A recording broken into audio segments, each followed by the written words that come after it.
pilote de drift professionnel. Mes résultats sont basés sur des chiffres. Pour créer de bons calculs, un seul produit a toute ma confiance. Le survolteur d'octane Lucas Oil. Il permet d'augmenter la puissance et ainsi provoquer de la fumée dans chacun des virages sur la piste. Mais il faut savoir se retenir en dehors des circuits. Faites du survolteur d'octane Lucas Oil une habitude pour votre moteur.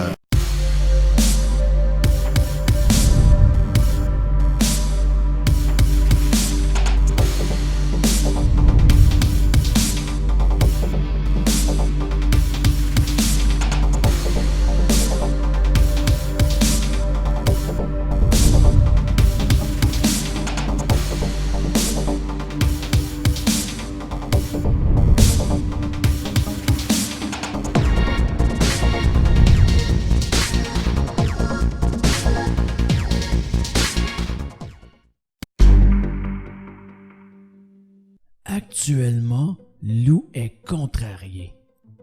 Il cherche désespérément à récupérer.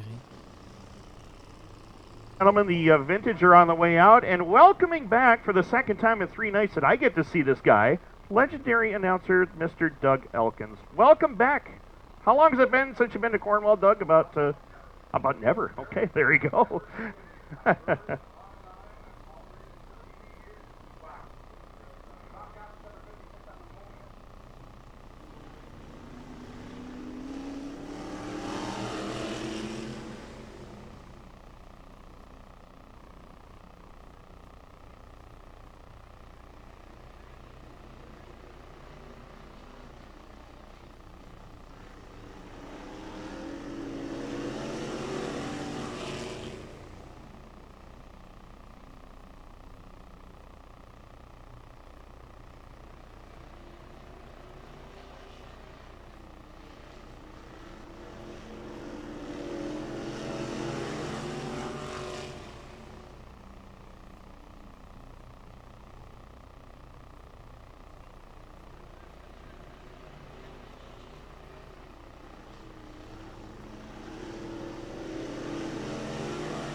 Well, thanks a lot, Doug, and great job, and we're glad to have you come up to the Cornwall Motor Speedway for your first time, and we're always happy. I know Tim and I are to hear what people think of the Cornwall Motor Speedway their first time here, and I'm telling you, Doug nailed it.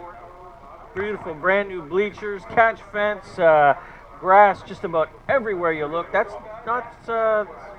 very uncommon in a lot of racetracks. Yeah, it really is. And Lightning Sprint heat race number 1 on track, ready to go. Michael Benoit ready to go from the pole out of St. Robert, Quebec in the 25. Yannick Poirier in the number 28, St. Mathieu de Belle, Quebec. Tommy Morrow, car number 22, St. Denis de Brampton, Quebec. Mathieu Bargier, car number 19 out of Pierreville. Eric Sundborg from Val-Jolie in car number 16. Stéphane St. Laurent in the 29. Mark Hille in car number 17. Inside row number 4 with a 74 of Terry Ladisser. Jan Beaupre in the 36.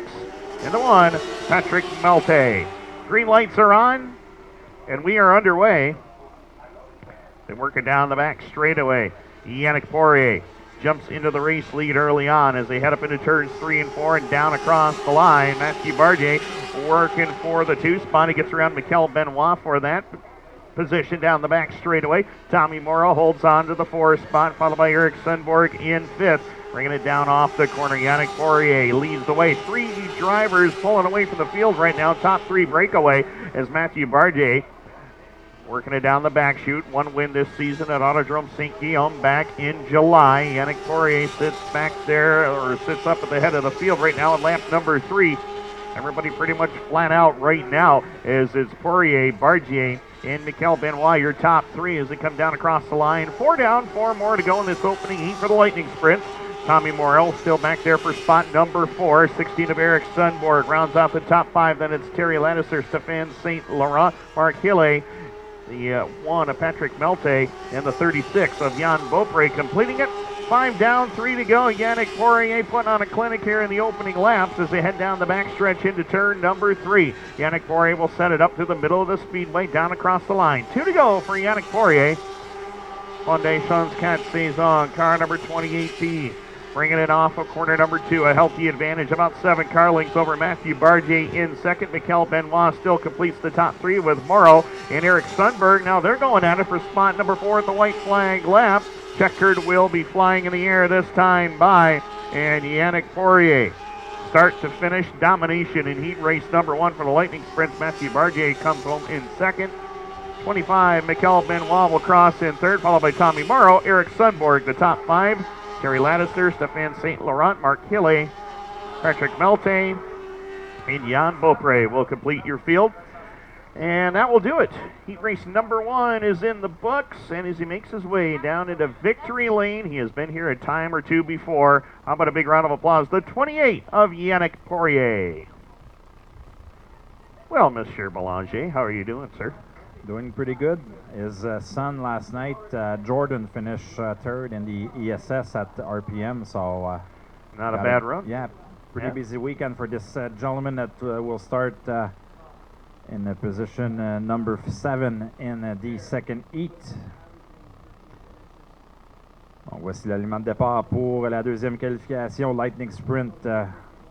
On verra la voiture 32 de Guillaume Ouellette, provenant de Valcourt, Québec, qui partira premier.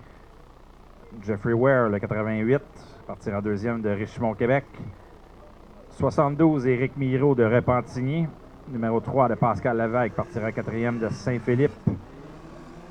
En cinquième, le 4 de Raphaël Nedera de Drummondville, Québec. Le 21 de Yves Girard, Notre-Dame du Bon Conseil. 28, on parlait de lui. Terminé 3e hier avec les Empire Super Sprint du côté du RPM de Saint-Mathieu-de-Belleuil. Le 28 de Jordan Poirier, vainqueur ici plus tôt cette saison. Le 4-27 de Francis Laliberté. Et le 37 de Stéphane Bergeron compléteront le peloton. 9 voitures au total dans la deuxième qualification, Lightning Sprint. Fin du championnat, 4-17 boss line ce soir également pour ce groupe de pilotes. Le vert est donné. White, the green flag has been displayed.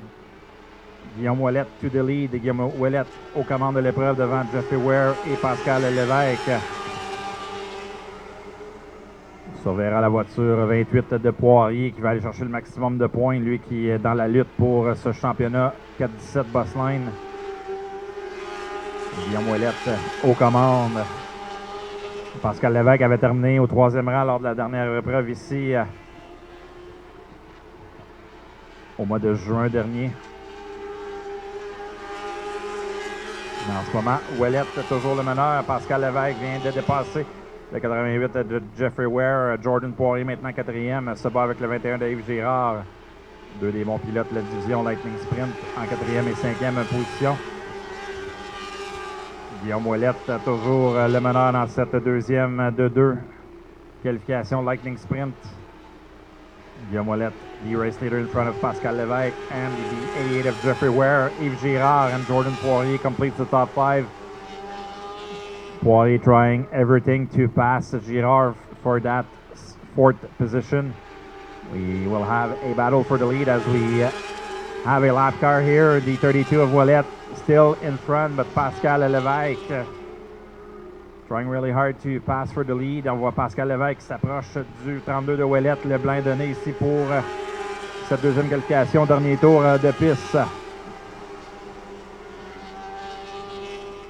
Guillaume Ouellette qui garde son sang-froid ici, viendra chercher le quadrillé devant Pascal Lévesque.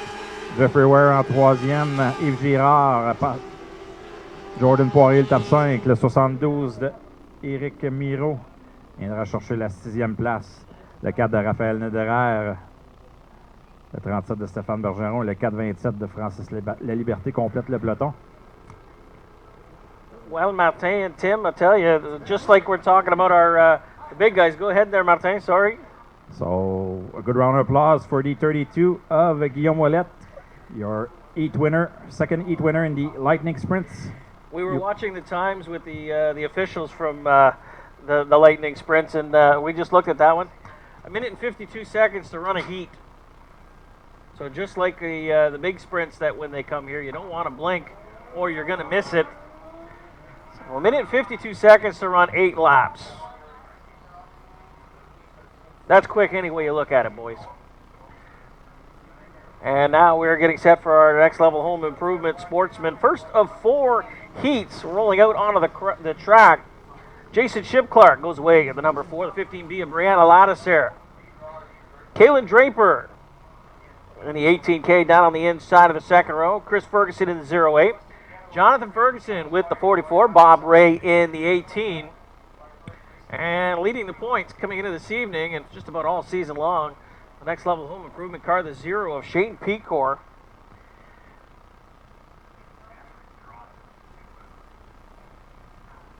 Eight laps is the distance as they roll through the wired audio zone.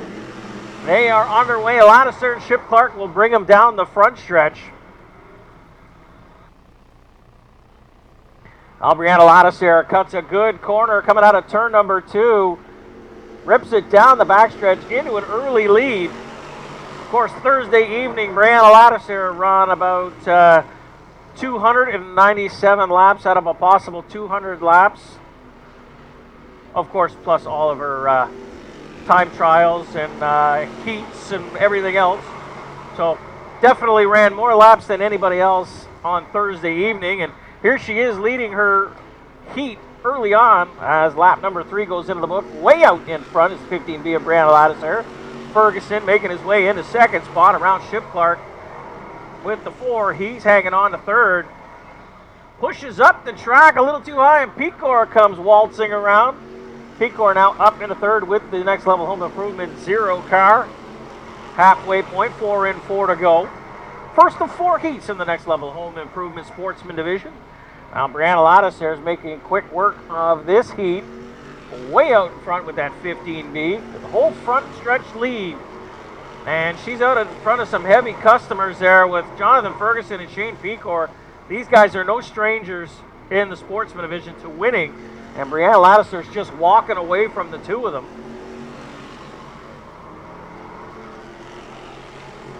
Brianna Ladisser again bringing it down the back stretch into 3 and 4. Down past the flag stand this time. It'll be white on the field. 1 more lap to go. Good battle for second between Ferguson and Pecor. Pecor shows the nose to the inside of Ferguson. It's not going to be enough. As Brianna Ladisser comes out of 3 and 4, she'll take this heat easily.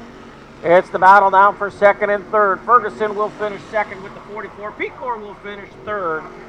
Chip Clark fourth. Bob Ray fifth with the 18. And Draper will round out in sixth.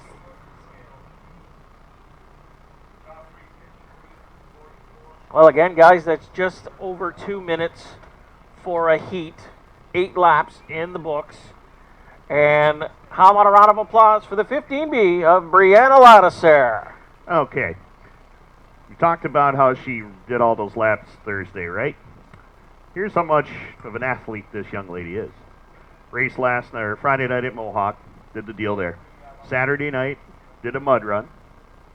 Today, did a triathlon. And now she's in here doing this. Inner sportsman. Okay, yeah. So what'd you do with your weekend, guys? Well, I don't know. You drank beer? Yeah, yes, drank beer. Yes, yeah. I did do some of drinking. I did not. Guilty. So that's what Brianna's been up to the last 36 hours or so. As the second heat of Next Level Home Improvement Sportsman on track, 88 of Dylan Kirkland on the pole alongside Cedric Govro in the 22. Row number 2, it's Robert Delorme, winner here on Thursday night in the 1X, along with Adam Rosen. Next Level Home Improvement number 3. Row 3, it's Zach Arquette in the 14, the 18 of Jason Rose. Denny Ford back with us in car number 82. Green lights are on, and we are underway. Second of 4 heats on track. Cedric Govro works around the top side. He'll claim the lead. Dylan Kirkland had a good run last night at Brockville in the rookie sportsman ranks. Holds on to second right now as the 1X of Robert Delorme digging on the low side trying to get by him as Kirkland able to hold the 2 spot down the backstretch. Meanwhile, Robert Delorme settles back into third. Adam Rosen and Zach Arquette completing your top 5 as Kirkland washes wide.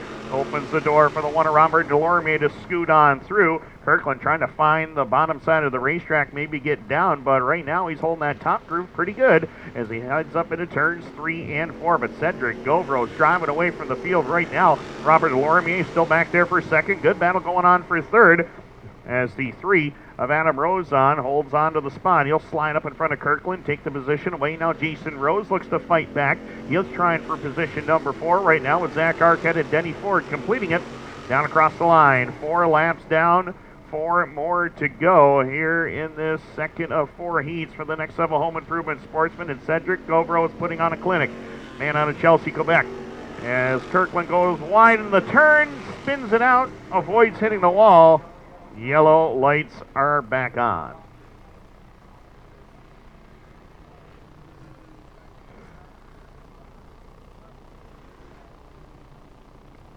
So 5 laps complete, 3 more to go. If anybody is curious about qualifying heats this year for the Next Level Home Improvement Sports Clinic, and out of Chelsea, Quebec. As Kirkland goes wide in the turn, spins it out, avoids hitting the wall. Yellow lights are back on. Cedric Govro, Justin Lalancette, Adam Rosen, Gabriel Sear, Robert Delorme each have 2. As does Brianna Ladisser now. Jonathan Ferguson, Carl Potvin, Scott McGill, Jason Rose, William Racine, and Jeffrey LaPalme have won at least 1 heat this year. Green lights are on, and we're back underway. Cedric Govro jumps out on the lead on the top side. He'll take over the position into turn number 1. Robert Delorme has second. Jason Rose around the top side. He'll clear Adam Rosen into turn number 3. Rosen looking to fight back on the bottom of the racetrack, and he does just that. Adam Rosen down back into third with 2 laps left to go. Meanwhile, Cedric Govro washes wide. Here comes Robert Delorme, 2-time winner here this year, as he heads up into turns 3 and 4. Govro pushes wide again. Robert Delorme making a late race run of the white flag lap. Final time into turns 1 and 2. Robert Delorme going after Cedric Govro down the back stretch into turn number 3. Will he have enough time to get by? Govro pushes wide again, but it won't matter. It's going to be Cedric Govro picking up the win. Second will be Delorme. Third to Adam Rosen. Zach Arquette comes up for 4th, followed by Jason Rose, Denny Ford, and Dylan Kirkland. So that does it for heat race number 2. Heat 3 in the staging area waiting to come on out as the man who won the Pete Mitchell Memorial at the Mohawk International Raceway earlier this year. He's back in victory lane here at Cornwall. How about it? 3rd heat win of the season. How about it for Cedric Govro? Well, that's how you do it, guys. Heat 2 in the books. Heat 3 ready to go. Speaking of Govro, that was probably his biggest win of his young career in the Sportsman, winning that race. A lot of cars on that night. A lot of money also being given for that 54-lap event. Yep, So. $2,500 to go into the winner, and that doesn't count lap money and all that other stuff that he won, plus bonuses, so it was a big night for him. Yeah, exactly. Yep. Heat number 3 in the Sportsman. Next level home improvement. We'll have the 1 of Justin Lalancette, 94 of Gabriel Lalonde, 35 of Thomas Cook, 04 Scott McGill, 77E of Ryan Stabler, 1R of Ricky Thompson, and the 66 of Moise Pagé. Another busy weekend for the 66 of Pagé up in Quebec. He had a third place finish in one of the double features last night at RPM. He's been battling for the points in all tracks that he's been competing this year. Currently third in the points here as we go green over vert.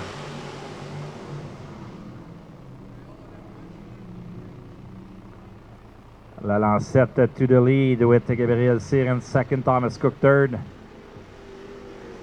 The second and third place in the points are currently battling for that last position, but still a long ways to go in this third heat with Ryan Stabler and Moise Pagé trying to find their way in front of Ricky Thompson and Scott McGill, but right now it's all Justin Lalancette leading.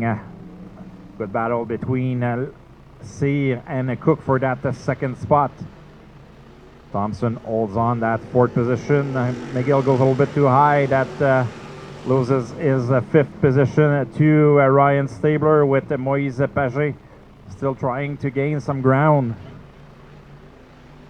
As Justin Lalancette crossed the halfway point first. Thomas Cook now running in that second spot with Gabriel Cyr. Also racing with him for that second position. Lalancette, saison un petit peu plus difficile cette saison pour lui, mais là, jusqu'ici, ça va très bien dans cette qualification. Mène largement devant Thomas Cook qui continue à se batailler avec Gabriel Cyr pour cette deuxième position. Ricky Thompson, Ryan Stabler, votre top 5, Scott McGill et Moise Pagé complètent le peloton. 2 tours à faire, 2 laps to go. In this third of 4 heats again tonight, strong field of cars, 28 cars in attendance, 40 sportsmen.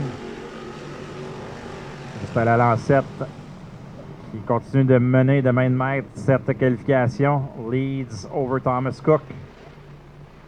Thomas Cook was inching closer, but will run out of time as Justin Lalancette wins in front of Thomas Cook. Gabriel Cyr, Ricky Thompson, Ryan Stabler, Scott McGill, and Moise Pagé rounds out the field. Solid run by the 1 of Justin Lalancette. Not the best season I was mentioning for his standards. Currently sits in position number 12 in the points, but this will be good. This is a good start for him tonight. Your heat winner, the 1 of Justin Lalancette.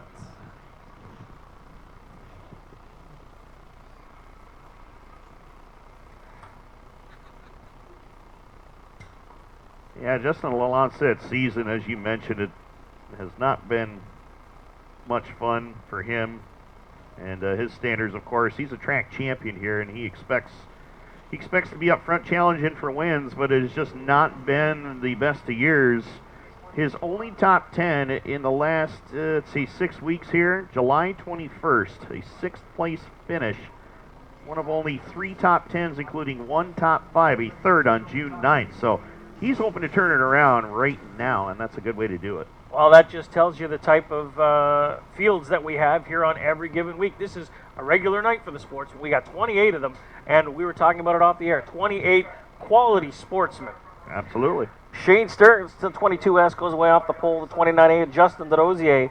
Dominic Merkley in the 78D.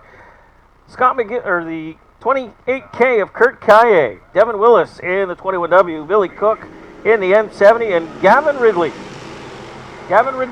in the number 9. And we are underway, 4th and final Next Level Home Improvement Sportsman Heat. Now Derosier goes right up to that top groove. He's going to try to run it. Had a good showing Thursday evening here with the Sportsman Division as Derosier putting on a show on the outside. He's come a long way with that Next Level Home Improvement Sportsman this summer. A couple of times he had some problems with scaling, and they basically went back to the drawing board, and some people have given him some pointers here and there, and he's gone to the front with it as he pushes a little high through 3 and 4. Stearns goes down to the bottom. He's going to take over the lead. Here comes Kurt Kaye down on the bottom with the 28K. They're going to battle for second. The Rosier still hanging on to second as Stearns brings it by the flag stand. This time it'll be 4 laps in, 4 to go. Kurt Kaye down on the bottom with the 28K, battling with the Rosier. Good battle going on for second and third. The Rosier around the outside with that 29. Willis back there in fourth, all by himself. Now Stearns continues to lead. Lap 5 in the books. 3 to go here in the fourth and final Next Level Home Improvement Sportsman Heat. As they bring it around through 3 and 4. Down past the flag stand this time. Stearns will be shown 2 more laps to go. Shane Stearns, the 22S. Here comes Derosier on the outside with the 29A. It closes up to about a half a car length. He's going to try to make a run on the outside through 3 and 4. Pushes up the track just a little bit. White flag on the field to see if Derosier's got anything this time. Oh, cuts right down to the bottom. Had to get on the binders and just avoid the back end of Stearns. Derosier back up to that top groove. Stearns is going to come around. He'll take the heat win. Kaye on the bottom. It's not going to be enough. Derosier will finish second with that 29A. Kurt Kaye third with the 28K. Willis will finish fourth with the 21. And Riddell will round out your top 5. Dominic Berkeley and Billy Cook will finish in that order at the back. But coming around to take the checkered flag photo. How about a round of applause, ladies and gentlemen? The 22S is Shane Stearns. Let's talk a little bit about that second place finish, guys, for the 29A of Derosier. A number of weeks ago, even the end of June there, that it would have been a 4th place finish for him, but he kept battling and came back, and some big points there for him. Yep. And basically, as we mentioned, his summer's been getting better and better each week. Unfortunately, he's only got 1 more week. Yeah, it's not too much time left. Same thing with Shane Stearns. This season's been kind of up and down. Little things have kind of been hampering him, but 3 starts this year for Shane here at Cornwall. 9th is his best effort this year, but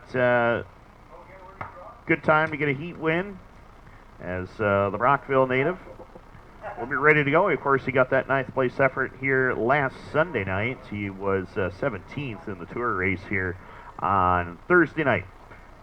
Loud and dirty, 358 modifieds ready to roll trackside. Heat 1 of 3 on track. Of course, heat points on the line in the RSI Industrial Heat Championship for Pro Stock and Sportsman tonight, as well as the Dwaron Engineering Cup for the modifieds, and Brian McDonald will lead them to green in the 151. The 18 of Louis Jackson on the outside.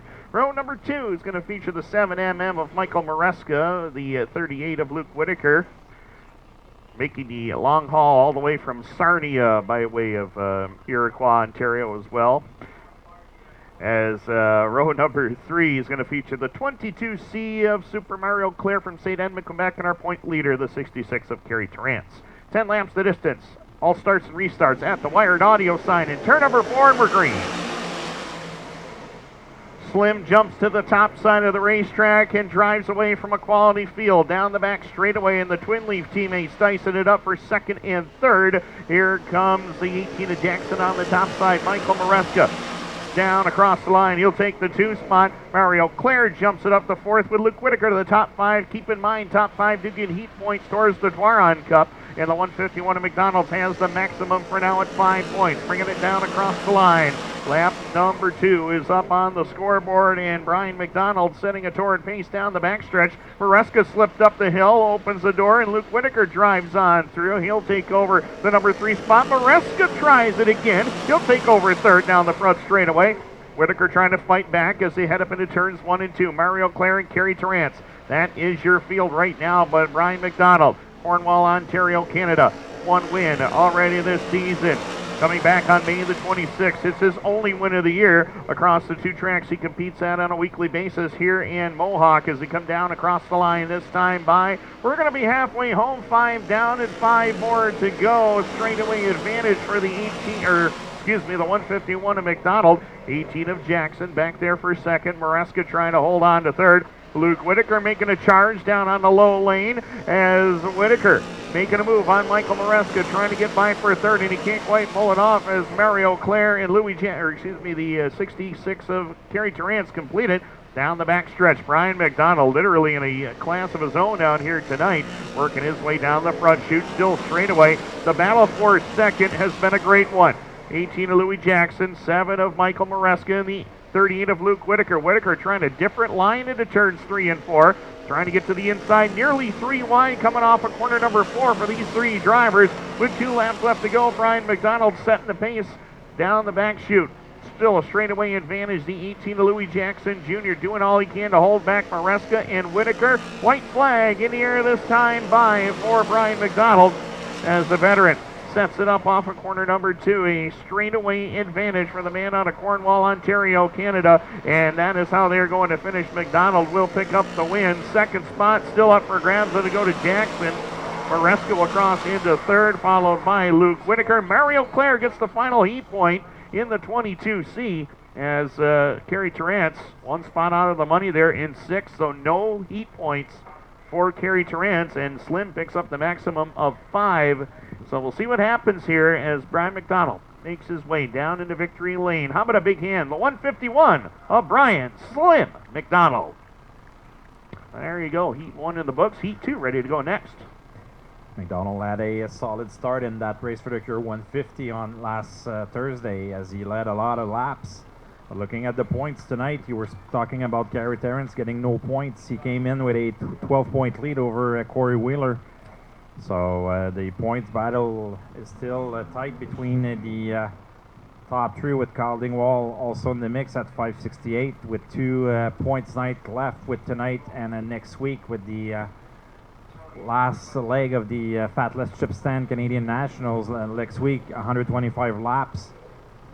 We're expecting another strong group of cars next week, so it's always exciting the final night. A lot on the line with the that series with a lot of money and also the track championship. So will be an exciting night. But even tonight, we'll watch the championship battle as Chris Raby will lead the way in heat number 2 with Carl Dingwall, Danny Gagné, Jeff Corriveau, Jason Riddell, and Tristan Draper. We go green, on va vert. No start here.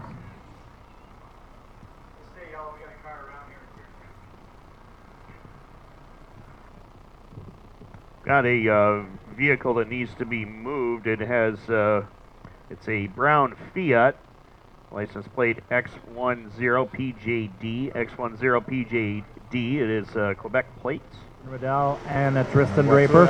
We go green, on va vert. Fiat, une plaque du Québec X10PJD. No start here. Donc X10PJD. Donc une Fiat brune du Québec. Riddell and Tristan Draper. We go green, on va vert. Je demanderai de déplacer votre voiture le plus rapidement possible. No start here.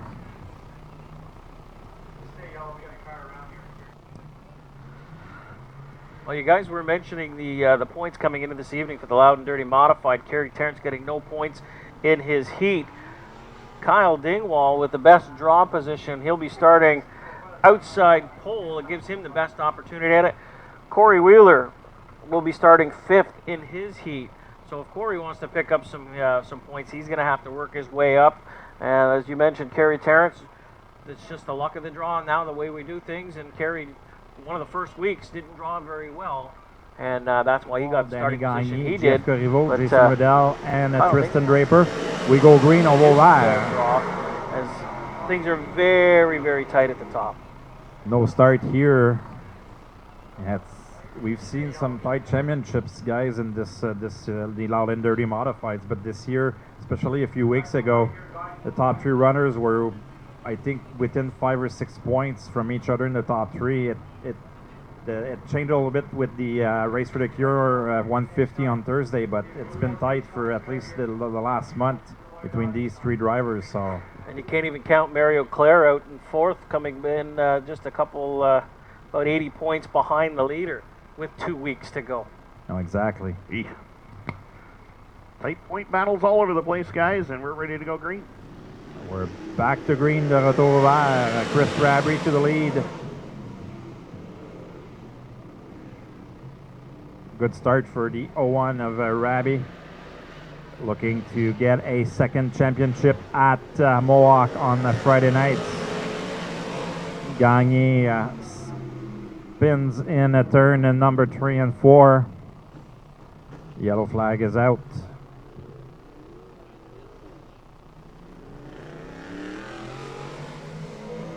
Good start for the 01 of Rabby. Looking to get a second championship at Mohawk on Friday nights. Gagné. Good start for the 01 of Rabby. Looking to get a second championship at Mohawk on Friday nights. Deuxième qualification modifiée, loud and dirty. Second modified heat.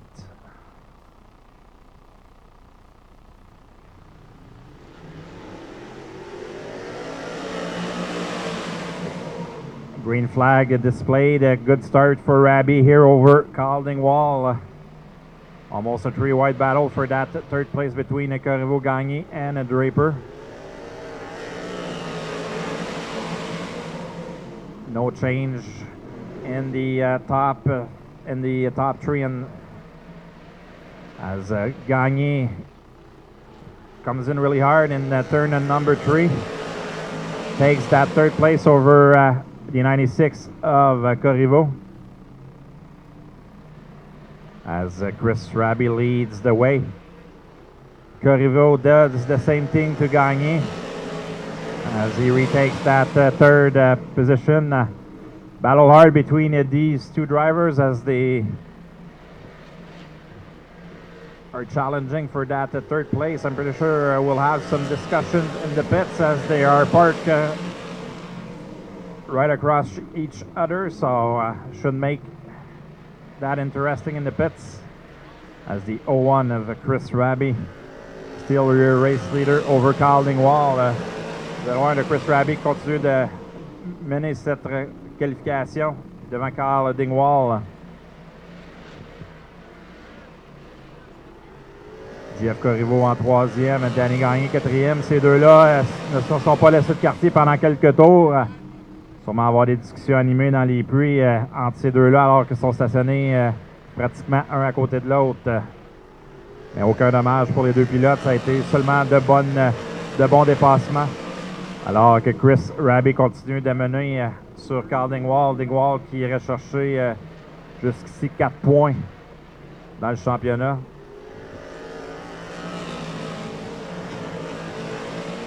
White flag being displayed for Chris Rabby here as Dingwall is getting closer to the 01. Checker flag will be displayed. Chris Rabby wins over Calding-Wall. Jeff Corriveau, Danny Gagné, and Tristan Draper rounds out the field. So Rabby takes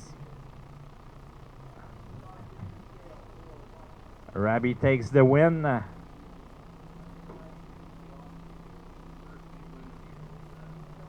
His first heat win of the year.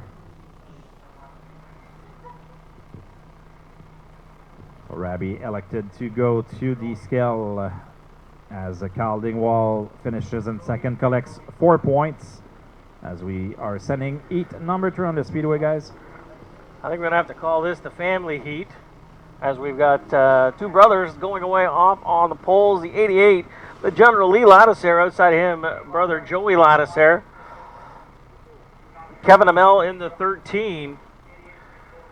And we got David Hebert going away on the outside of that second row in the 22. Corey, as we roll through the wired audio zone, Lee Ladisser gets on it, and we are underway third and final out in dirty 358 modified heats, and Joey Ladisser on the outside leapfrogs around brother Lee to take over the lead early as he brings it around by the flag stand. Of the David Hebert with the 22 pulling it into third right now.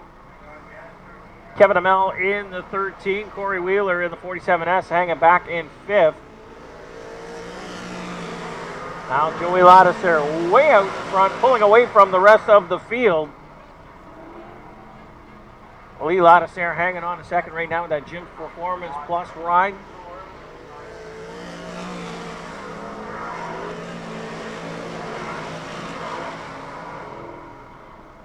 Now Joey Ladisser, a full backstretch lead over brother Lee.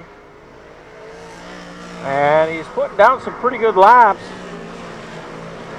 in the 13-second bracket. The only car of this heat that is clicking off the 13-second laps, and it's 13.8, 13.7 the lap before at the halfway point already. 5 in, 5 to go. The third and final out in dirty 358 modified division heats.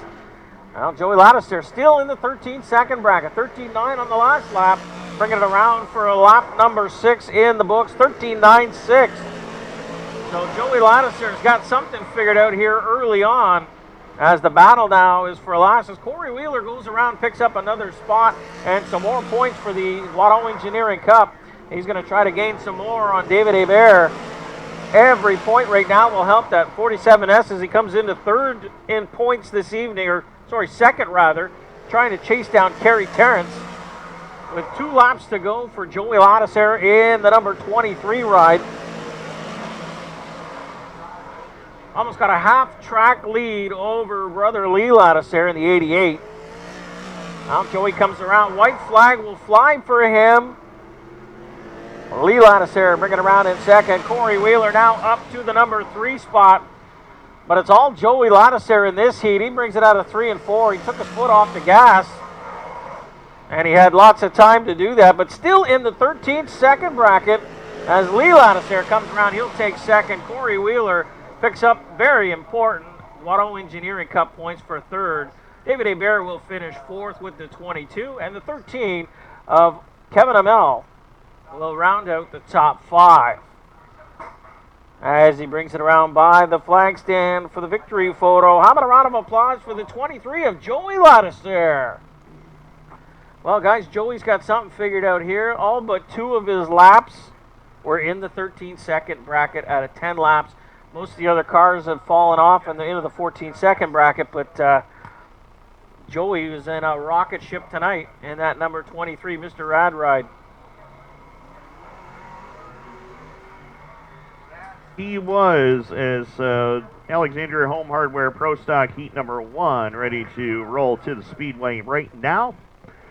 And it will be led by Stefan Lebrun, our current point leader in the 6, along with the 11 of David Seguin. Row number 2, the 8 of Mark Lalone, with the 28 of Burton Ward, and the 4 of Rock Oban will complete it. 5 cars ready to go. 8 laps will be the distance. RSI Industrial Heat Championship points on the line as well. And qualifying heats this year for the Pro Stocks. Stefan Lebrun leads all drivers with 6 heat wins on the year. Rocco Band, Dave Bissonette with 3, Bruno Cyr and C.D. Beauchamp with 1 apiece. Green lights are on and we are underway. David Seguin working the top side of the racetrack is looking for his first heat win of the year as they head up into turns 3 and 4. Stefan Lebrun looking to make the charge down on the bottom. Mark Lalone up on the top side as they bring it down to the line. First lap is in the books, and David Seguin, your race leader, working his way down the backstretch, pushed a little wide off the turn, nearly lost it off the backstretch, and that's going to open the door for Stefan Lebrun to close the gap. Mark Lalone and Burton Ward battle in there for spots 3 and 4, and Rock Oban watching it all from the 5 spot as the 11 of David Seguin continues to roll around the top side of this racetrack. Seguin in that number 11 machine has had himself a pretty good year here in the Alexandria Home Hardware Pro Stock division, bringing his machine down across the line. 3 laps are down, 5 more to go. We'll be coming up on the halfway point. Seguin was 3rd last Sunday night in the Farnham Ale and Lager Pro Stock Series event as they head through turns 3 and 4 and down to the stripe. Two-car length advantage for David Seguin into turn number 1. One win already this season, coming right here at Cornwall on July the 14th. Meanwhile, behind him, Stefan Lebrun in the number 6. Started off the year quite hot, winning the first 2 races of the year, May 19th and 26th. Right now, he sits back here in the 2 spot, looking to find the way around David Seguin with 3 laps left to go. The 8 of Mark Lalone, the 28 of Burton Ward, followed by the 4 of Rock Obank, completing it down into turns 3 and 4. The battle is on for the lead as Seguin overcooked it into the corner. Here comes Stefan Lebrun down to the bottom. He'll take over the lead at lap number 6 with 2 to go.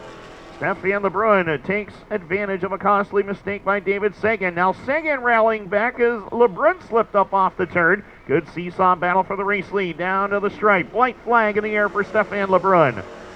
David Seguin, Mark Lalone, that's your top 3 as Burton Ward watches from 4th and Rock Obank completes it in 5th. Down the back straightaway. Final time into turns 3 and 4. Stefan Lebrun trying to hold the bottom. David Seguin right there with him. It will be Stefan Lebrun picking up the win. Second spot will go to David Seguin. Third to Mark Lalone. Burton Ward and Rock Obank will complete the rest of your field. So heat race number 1 is complete. Heat race number 2 ready to roll trackside in just a moment.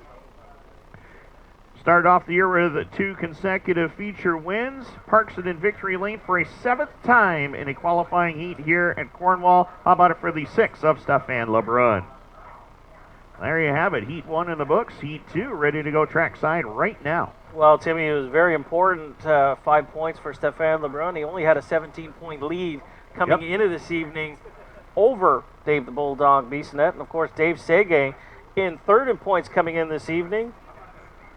Just 2 points behind Dave Bissonnette. And then you throw in Mark Lalone back there, 20 points back of that for 4th. So again, things are very contested at the top of the Alexandria Home Hardware points as well. Points are going to change quickly all night long. All right, white flag being displayed on this second heat. Blanc donné pour la deuxième qualification. Alexandria Home Hardware Pro Stock. We have the 57K of Kevin Federley, 47 of Dave Bissonnette. 9 of Éric Jean-Louis C.D. Beauchamp in the 88 and the 41 of Mike Blais. Answered the call. 5 voitures au départ dans cette deuxième qualification. 8 tours prévus. We go green, on va au vert.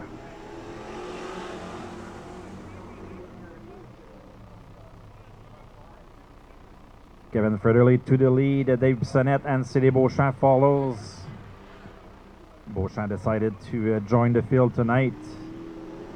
Being so beautiful outside, no clouds in sight here over the Cornwall Motor Speedway. Beautiful night for racing. Bissonnette jumps to that cushion here. He's able to keep his car straight. Still battling for that 3rd position with Kevin Federley in the lead. Kevin Federley aux commandes de cette 2e qualification. C'est les Beauchamp ici qui s'attaquent. On a vu souvent C.D. Beauchamp utiliser la ligne complètement à l'intérieur du tracé et ça semble vouloir payer pour lui. On roule côte à côte pour la première position sur le 3e tour ici. We saw Beauchamp a lot using that lane here at the Speedway and it seems to pay right now with Kevin Federley taking the lead as we are to the halfway point. Dave Bissonnette, Éric Jean-Louis, and Mike Blais rounds out the field. 4 laps completed, 4 laps to go.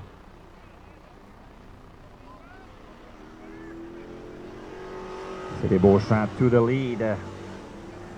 Beauchamp le meneur dans cette qualification devant Federley, Bissonnette, Jean-Louis et Mike Blais.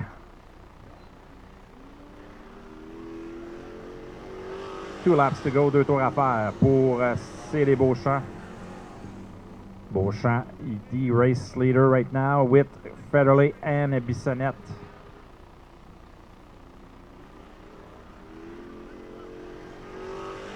White flag being displayed, le blanc donné pour Beauchamp. Domination pour sa part devant Kevin Federley et Dave Bissonnette. Federley finishes in second here as the race winner will be C.D. Beauchamp. Kevin Federley in second, Dave Bissonnette, Éric Jean-Louis and Mike Blais rounds out the field, complète le peloton. 5 voitures se sont qualifiées. CD Beauchamp viendra chercher le quadrille. Will come and get the checker flag for his heat win. Second of the season for the 88. So a good round of applause for CD Beauchamp. As we will be ready to go back to Vintage Racing, the Vintage Super Series in town tonight. Feature time. I love feature time, don't you, Marty? Yeah, I do. So I'll pass the mic to our good friend Doug Elkins as he'll be ready to announce. We'll have two features tonight instead of one 15-lap event. He'll explain everything to all our fans. Yes, two features tonight, and welcoming back Doug Elkins. Doug, how you liking Cornwall right now? Having fun? This place is something. Again, we just had poutine in between. I was just about to say that. Yes, we did do that because we've had what is called poutine south of the border, but without cheese curd, it's not poutine. It's right? not. So, no. Yes, it's just fries with gravy and some cheese sprinkled on top. So you got your three food groups right there. I know. What do you want? Exactly. I'm all set all the way back to Syracuse now. I'm That's good. true. Yeah. You know, you're going to need a nap after you eat it, though. Well, I can do that in a little bit here. So, but man, again, thank you so much for having us up here, guys. I've never been here before. I've heard so much about the place. I've called TV races in post-production, but never seen it, and this is an amazing place. You guys should be very proud of this facility here. We're glad to have you here, though, man. It's an honor to have you up here in the booth with us. I appreciate that very much. You got a big field of vintage cars in both races here tonight, too. A lot of work taking place on a lot of these cars in between, too, as a lot of the teams have not been here before. So they just throw a quarter-mile setup in the car, and a lot of times it's not exactly what you need for this place. But I was chatting with a lot of the drivers in between. They just love this place. They said they've never raced any place like it. The banking, almost 3 grooves through the corners. Yep. Oh, you guys are in for a treat tonight, and we're going to stick around to the end because we want to watch all the stuff too. Especially, I was impressed with the lightning sprints. I was really impressed with those. So here we go. First of 2 features. Point leader on the pole, Bob Johnson from over in Horseheads. That's out in the Rochester area, western New York. He will start on the pole. Outside of him, Kenny Polite, a feature winner on the Tour from Prescott, Ontario, is in the number 75. Row 2 on the inside, the number 37. He won Friday night at Mohawk International Raceway. That's Matt Barber from Brockville. Outside of him, driving the 9, veteran driver Wayne Riddell from Cardinal, Ontario. Had a crash on Friday night and unfortunately cut his night short. Row 3 on the inside, Josh Powers from Addison, Ontario, is in the J73. He won last night at Plattsburgh Airborne Speedway. I'm still getting used to calling it that. The X22 is Denzel Billings Jr. He's from right up in Kingston, Ontario. Row 4 on the inside, Pete Stapper from Brockville's in the 28. The 27 is Shelgan Hogwarth from Prescott, Ontario. Row number 5 on the inside, this is that Ovid Dwaron tribute car, and of course you guys know him very well, a 4-time champion, and his son is actually race director here. Tim Haggerty is behind the wheel. They just put that car together in the off season. He just moved up to modified, so he's still getting ready for that. Then you've got some 3s at the back. The orange number 3, the 62 Corvair body, that's Brian Billings, as Matt Barber's got a problem, pulled down into the infield. And the reason you check is sometimes the drive shafts can come loose and bash into the drivers. There's a lot of different things that could happen, so you really want to be extra careful to check on him before you just, start pushing him into the pits. The 41, that's Tim Natalino from North Tonawanda, New York. That's a Chevy Chevette body. If you remember, he pulled off early in his qualifying heat. They had a drive shaft issue in that car, so they were underneath it pretty much the whole time. In between. And then the last car out there, the orange Pinto, that is the son, Steve Billings, in the B3. They are both out of Merrickville, Ontario. White flag on the field. Again, 2 15-lap features is what we will be doing here tonight. Tough break for Matt Barber. He was running good all weekend. He had a top 3 finish last night up in Plattsburgh. A win, like we said, on Friday, and he's going to have to watch this one from the pit area. A tough break. You know how these race cars are. You can work on them. You can do everything you can to try to get them right, and all it takes is, like Steve Evans used to say on the old Nashville network, a 37-cent part has sidelined his day. That was my Steve Evans impersonation. Here we go. Down into turn number 1. Kenny Polite on the outside. Bob Johnson on the bottom. Polite's going to inch his way in front. Tough start for Denzel Billings, the X22. has fallen almost all the way to the rear of the field. Outside Groove looks like it might be the fast way around right now, although the 9 of Wayne Riddell went up there and lost a spot, as he'll get a little bit lower this time. Battle for the second spot. Last night's winner, Josh Powers, in that black and green number 73. No superstition about green on a race car for him, as that thing is fast, and he is up into second. Pete Stapper in the 28 is down on the inside of Wayne Riddell. They are battling for fourth. Stapper's now going to try the inside of Johnson in the 56. Car got a little bit loose on him from the center of the corner out. But a good race here for positions 3, 4, 5, and now the 27 of Shelgan Hogwarth getting in there as well. So you've got 3, 4, 5, and 6 all running together as Kenny Polite is out in front. And doesn't look like anything's going to stop him right now, as we are almost a third of the way home. Stapper came up just a little bit that time on the entrance to turn 1, almost contact with the 27 of Hogwarth. Here they come. On the outside, Wayne Riddell in the black, white, and orange number 9, battling with Bob Johnson for position number 3. Well, Hogwarth goes to the inside of Stapper, and it looks like he's got 5th position. Nice move. Stapper goes to the outside, tries to find some of the tacky stuff. Man on the move is the 27. That pinto-bodied car of Hogwarth is on the inside, and he is now up to 4th. Wayne Riddell is just ahead of him, and maybe seeing that blue and white pinto-bodied car to the inside of him. Kenny Polite's out front. He'll see them cross the flags. 8 laps in. 7 to go for the 75. That gremlin is running good. No gremlins in that car tonight. The 73 still runs second, the Powers car. Riddell in third. Hogwarth in fourth. The 28 of Pete Stapper now sits alone in fifth, and trying to work the outside is the pinto-bodied car of Steve Billings, the B3, as he is now up. Well, he's got him. He is now into position number 6 as your leader, starting to get into some slower traffic. He'll put the Chevette of Natalino down a lap. So unless there's a yellow or something drastic happens, Kenny Polite could be looking for his second win on the tour this year. He won the feature earlier this year, and I believe it was Brewerton Speedway. Got a car off the track in turn number 1, and you could tell by the way that the tire tracks are. I don't know if something broke on it or if he just locked up the brakes and went off the track, but Steve Billings is the car that is off the track down there in turn number 1. At first I was looking around going, where is it? But and that can't be a very gentle ride as you go over the lip down there in turn 1 either. And he had a better than you want to have look at that wall on the outside of the track too. So, oh, he's pushed away, and he will be continuing, although he will have to go to the back. Everybody on the lead lap except for the 41 of Tim Natalino, the driver out of North Tonawanda. Boy, talk about a trek. That's over by Buffalo is where that is. So he had a long haul. I think he may have our long haul award for today.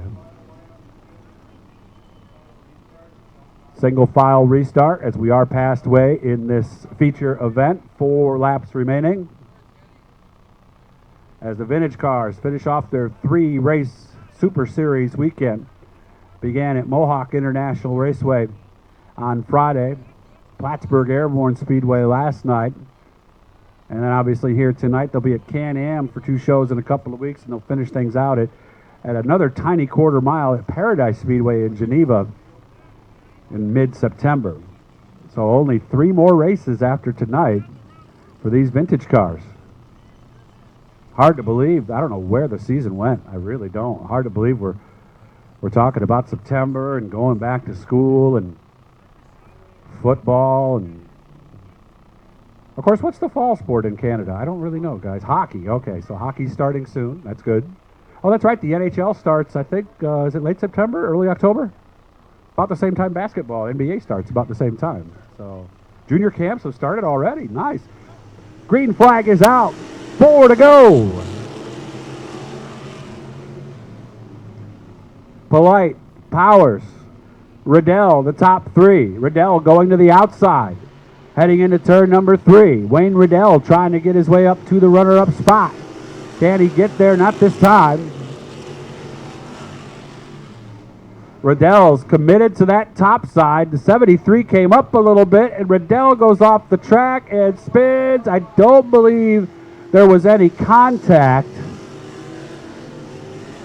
And we are under yellow. Wayne Riddell was on the outside in that gremlin-bodied car, and the 73 of Powers came up just a little bit. I don't know if he knew he was there or not, and that was just enough to get the right rear of Riddell up into the looser stuff at the top of the racetrack, and it was almost a slow-motion spin. But the good thing is I don't believe he hit anything, and he seems to be pulling away. Riddell's committed to that top side. The 73 came up a little bit, and Riddell goes off the track and spins. I don't believe there was any contact. There's a couple other, oh, look out. There's other cars in the pit area that look a lot like it. So they brought 3 in that hauler today, all with the Iron Horse Transportation logos on them. So 2 laps to go. A chance here for the J73 of Josh Powers to maybe get up and contend with Kenny Polite for the lead. You guys know where the restart sign is. It's right about there as we go green. Kenny Polite back on the hammer. Here comes Sheldon Hogworth trying to work the bottom side. Powers committed to the top. He's going to try to sweep this into turns 3 and 4. You can see Polite a little looser, and Powers gains a little bit that time off the corner. Polite getting looser as the laps go on. Can he hold on 3 wide for position number 4 as Stapper got caught on the outside, and Denzel Billings is going to go around. Checkered flag waves. Kenny Polite is going to get the win. Powers in the 73 in second. Hogwarth in third. As we have finished here in our first race of the night. Now we are going to, I believe, combine the victory lanes for the club, and I just got confirmation that yes, we are. So Jason Powers, who won a race earlier this year on the tour, we haven't seen him a lot, maybe only about 4 times. But boy, that gremlin body, number 75, was fast here tonight, and a tough break on the last lap for Denzel Billings. Everybody kind of checked up in front of him. He went on the brakes, and around it went. Nostalgia feature now. You'll notice the lap times are going to be a little bit slower with this division. On the pole, the 19, that's Megan Siglich out of North Augusta, Ontario. She won her qualifying heat. Tim Charlin from Merrickville, Ontario is in the number 12. He will start second. 3-time winner, Tim McColeman, is in the number 20. He's out of Kingston, Ontario. He is on the inside of that row, on the second row. Allie Elkins, the 16-year-old rookie from Liverpool, New York. Right at the other side, if you guys have been to the old track at Syracuse, right basically on the other side of the lake is where she's from. The 00, coming back after a flip on Friday night, is Darrell Wilson from Merrickville, Ontario. That's a homemade car, and obviously Buzzy Rudeman is obviously who he is emulating there. White flag will come out. The 88 is Brad Litzenberger. He probably has the most years in vintage racing of any driver here tonight. That 88 car is a 36 Chevy across the board. It's a 36 Chevy frame, a 36 Chevy coupe, and he has been running that thing for a long time. He's from Romulus. That's up near Rochester in western New York. And rookie in the 19, Shane Billings, is from Carlton Place. He has come up from karts, and they've been having linkage problems. We talked to them, and the transmission and the linkages have been the problem. But the good thing for him is he didn't need a push. He got it on his own, so hopefully they've got that fixed. Green flag out.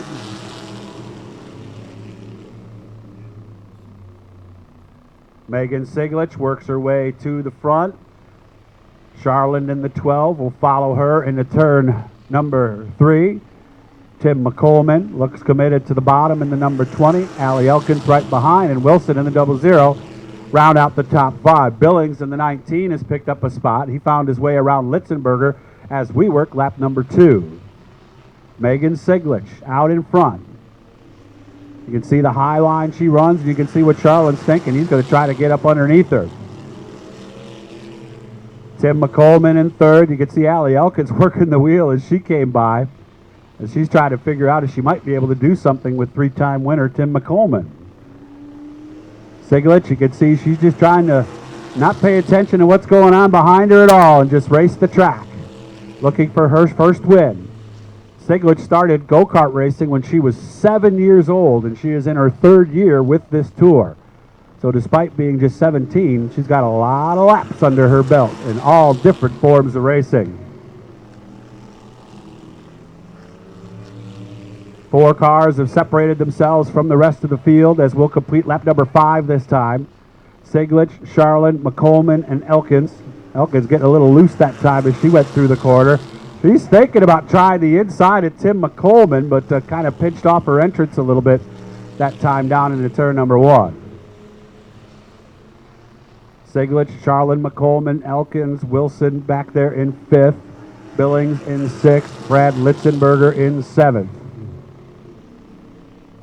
And you can see what Charlin's trying to do. He's trying to work that bottom and see if he can find a way to get a little bit more bite out of the corner.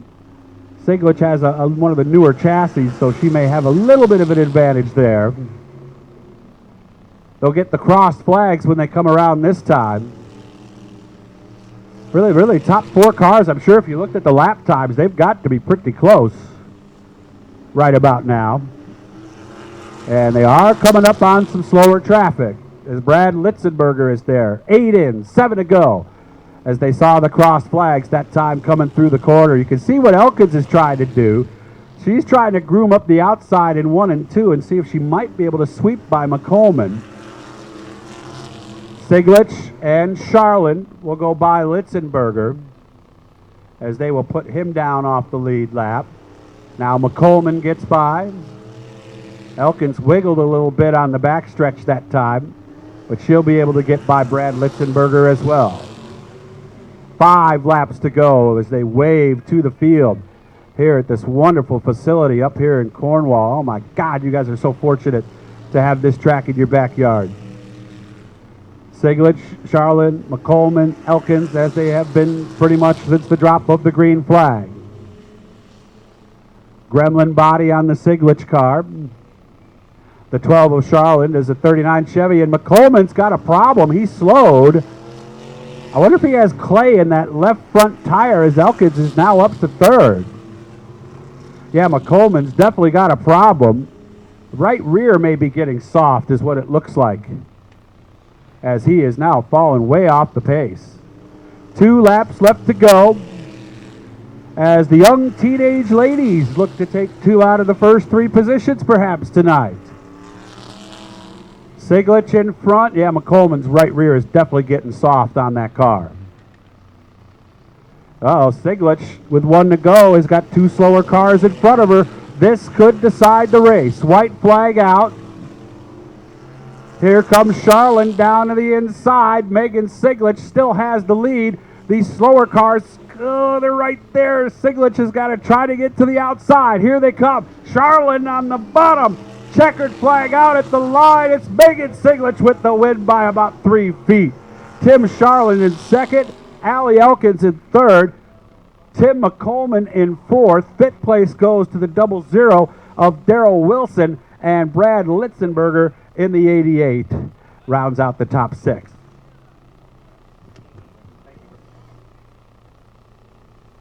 So Megan Siglich picks up the win in the Nostalgia division. Kenny Polite wins the modified portion. What a finish there in the Nostalgia division. Megan Siglich, of course, she won the very first, or one of the first, Fall National Karting events at the Brockville Speedway back about 4 years ago.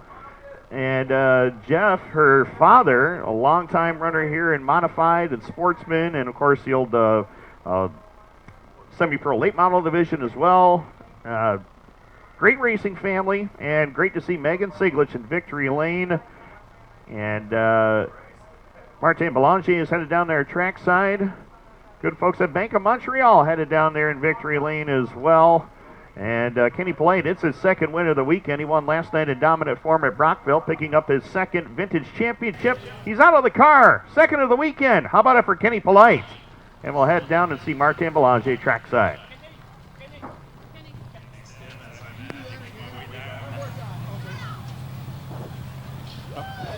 Taking another photo for our group of guys here. Speak to Kenny. Kenny, congratulations on your win here tonight. Strong group of cars here for this tour. You won the track championship last night at Brockville, and tonight you get the feature win here at Cornwall. Not a bad weekend. Yeah, this year it's been a really good season. We haven't really tried too much. We've stuck with the basics, and it's really paid off for us.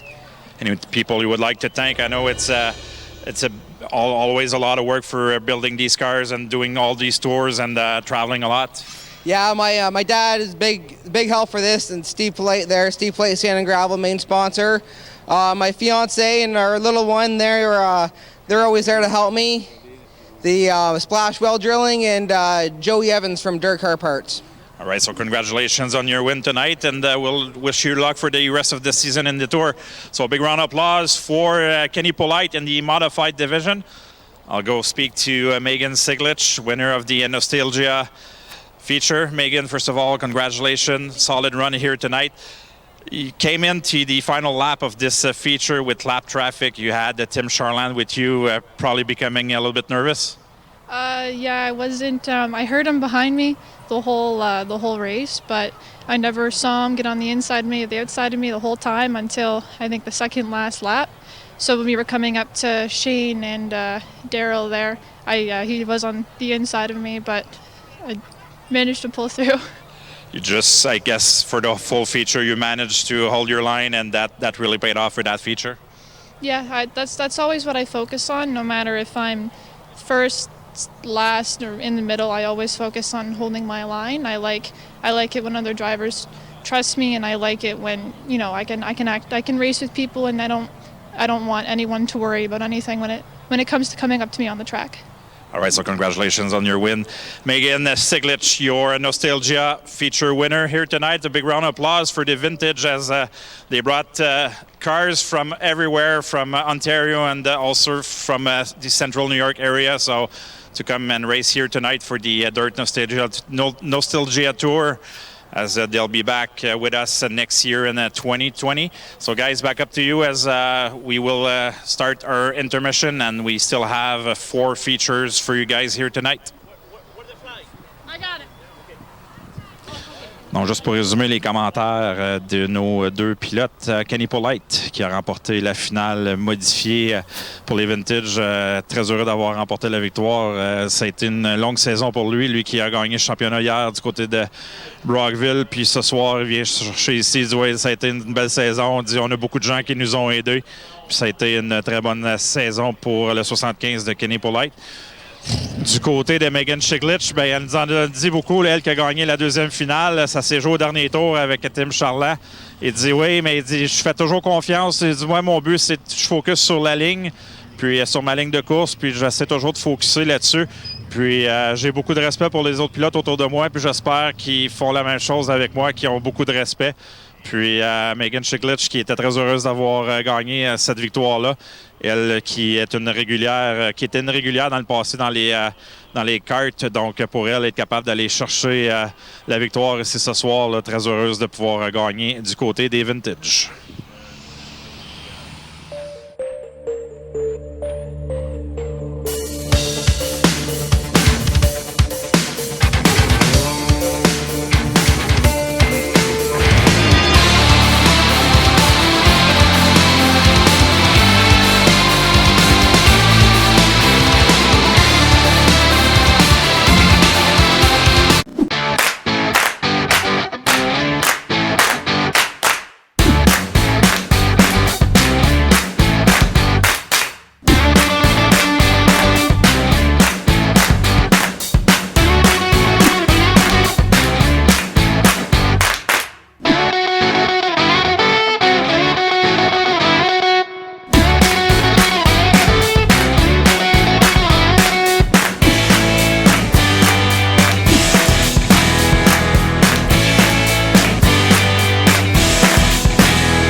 pilote de drift professionnel. Mes résultats sont basés sur des chiffres. Pour créer de bons calculs, un seul produit a toute ma confiance. Le survolteur d'octane Lucas Oil.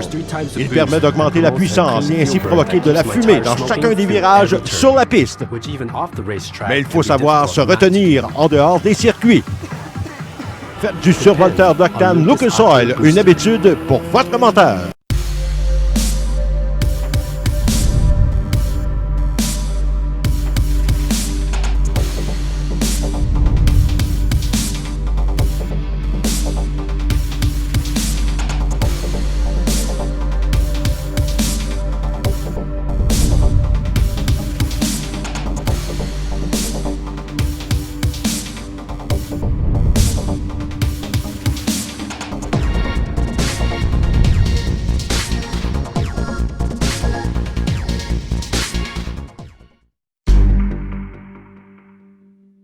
Actuellement, Lou est contrarié.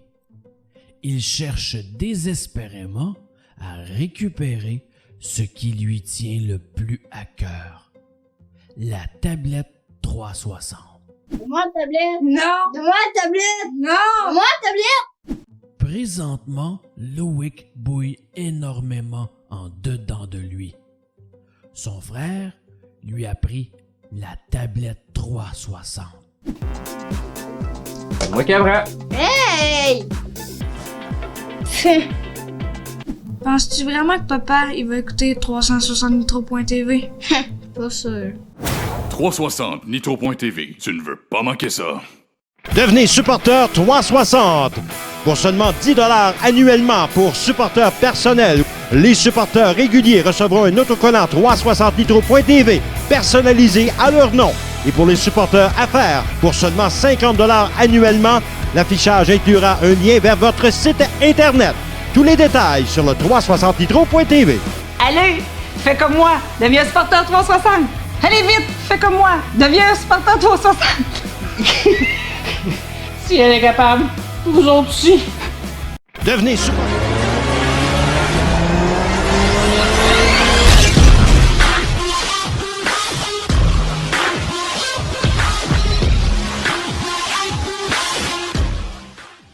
Sur le 360nitro.tv pour la capsule à toute vitesse avec Martin Bélanger. Martin, il me semble qu'on s'est parlé il n'y a pas trop longtemps. Oui, jeudi, écoute, c'est un petit week-end. Bien, gros week-end pour vous autres, évidemment, avec le Québec. Là, mais oui, dimanche est venu vite, je trouve. Bon, c'est ouais, gros week-end. Ouais, je me fasse la barbe. Moi aussi. À 4 ans, je l'ai pas fait, mais bon. T'as eu des méchants week-ends. Hey Martin, pour commencer nos sujets de capsule, la semaine dernière, jeudi justement, il y a eu un gros show ici qui était remporté par Tim Fowler. Mais Tim Fowler, ça reste tout un gentleman.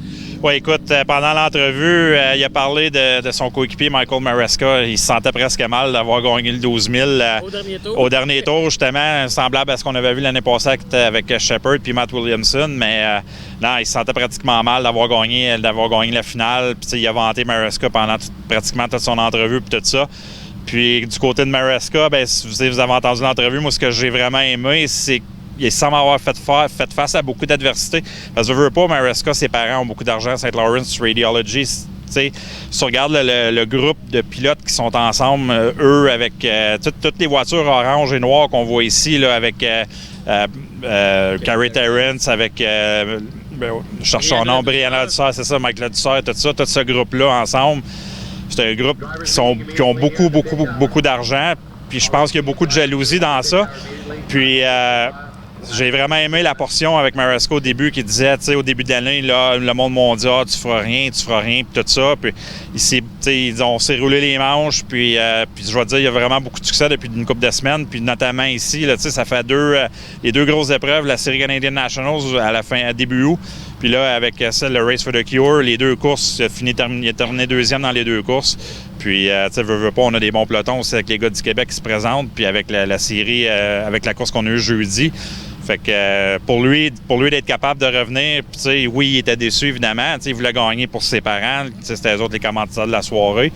Mais, tu sais, un 2 avec ça. Mais oui, c'est ça. Fuller and Gentleman. Puis, mais Maresca, il est super à faire en entrevue également. C'est un bon jeune homme, puis tout ça. Puis, je pense que le promoteur ici, justement, Raymond Lavergne, est content de l'avoir. On le voit plus fréquemment depuis quelques semaines ici, du côté de Cornwall. Puis, c'est un pilote qui est clean en piste. Puis, c'est le fun de voir Maresca aussi, là. Puis, tu sais, oui, il s'est fait faire un peu au dernier tour ici jeudi.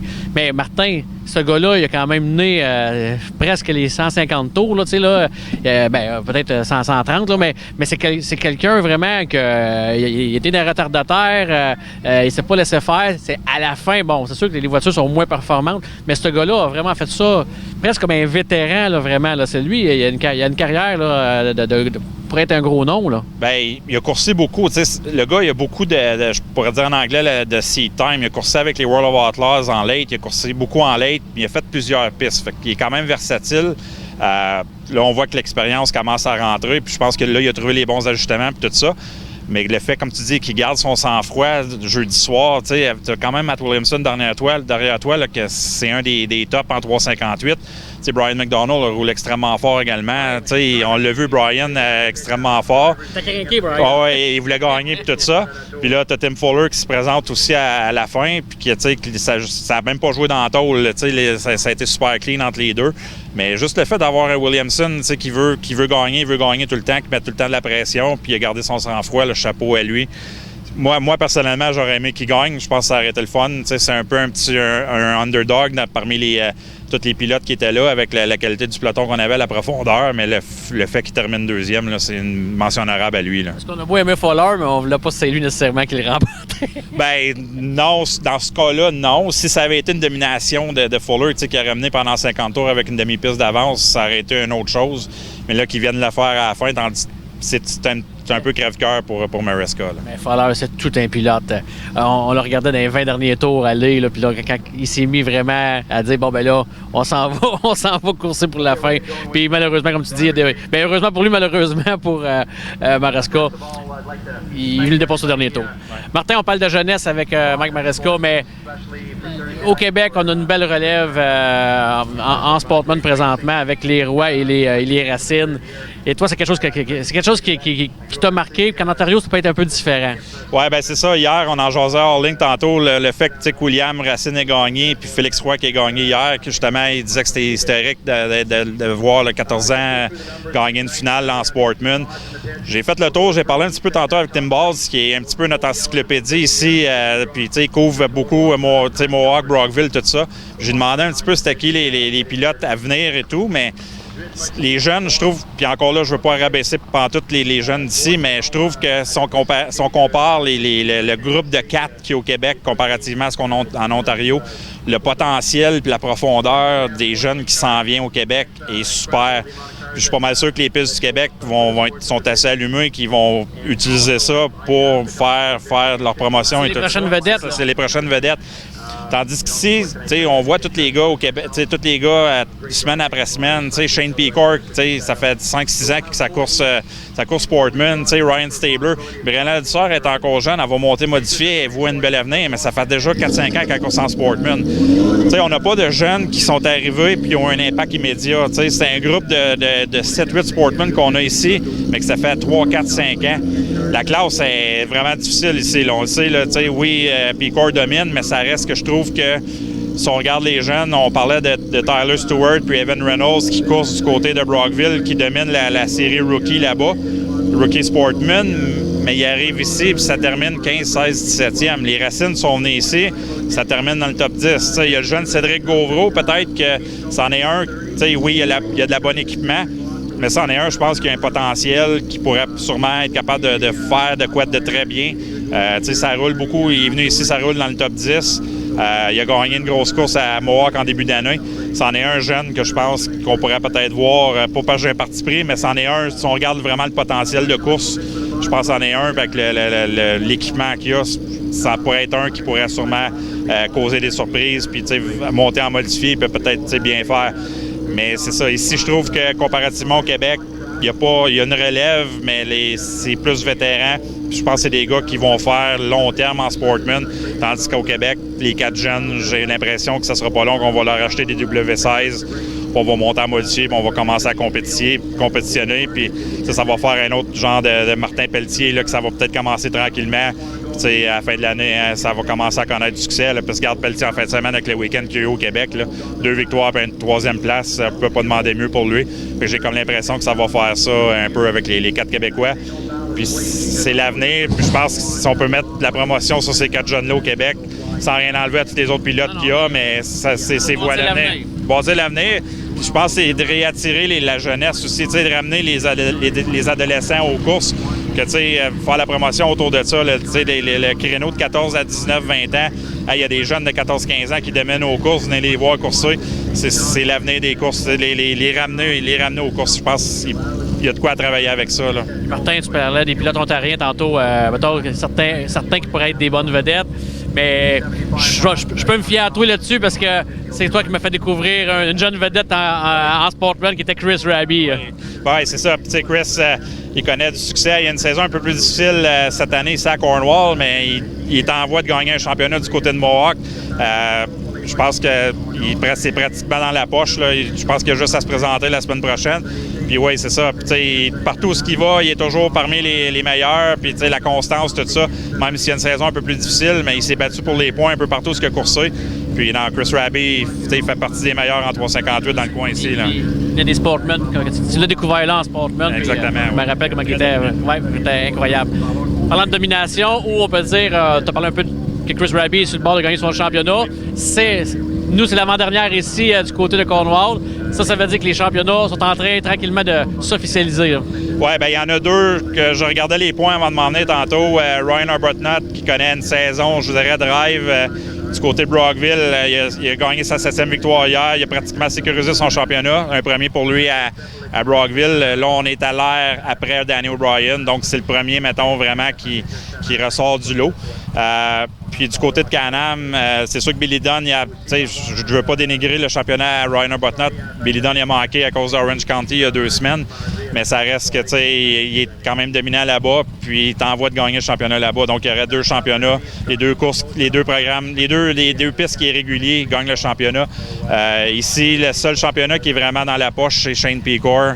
Évidemment, avec la saison qu'il a, lui, comme je te mentionnais un petit peu hors ligne tantôt, sa prochaine victoire, si ça va devenir le record de la piste. Ça serait le fun pour le 50e aussi, là, mais ça serait le record de la piste pour le plus grand nombre de victoires. Il a battu le record du côté des Sportmen. C'était Alain Béliveau en 92 qui avait ce record-là.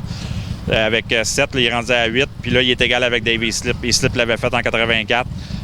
Puis là, c'est ça, pour abattre ce record-là cette année. Puis c'est les 50 ans de Cornwall. Fait que ça serait le fun de voir ça. Puis en modifié ici, bien là, Carey Terrence vient de prendre les devants, mais il y a encore 2 programmes. Oui, c'est serré. Je pense qu'il s'est rendu à 15-18 points entre les 3. Puis ce qui a joué en faveur de Terrence le jeudi soir, là, il y avait 30 voitures. Puis on devrait avoir ça encore dans la semaine prochaine avec la dernière finale du Canadian Nationals. Puis là, lui, il pourrait marquer l'histoire lui également. Il deviendrait le premier gars à gagner 5 championnats modifiés.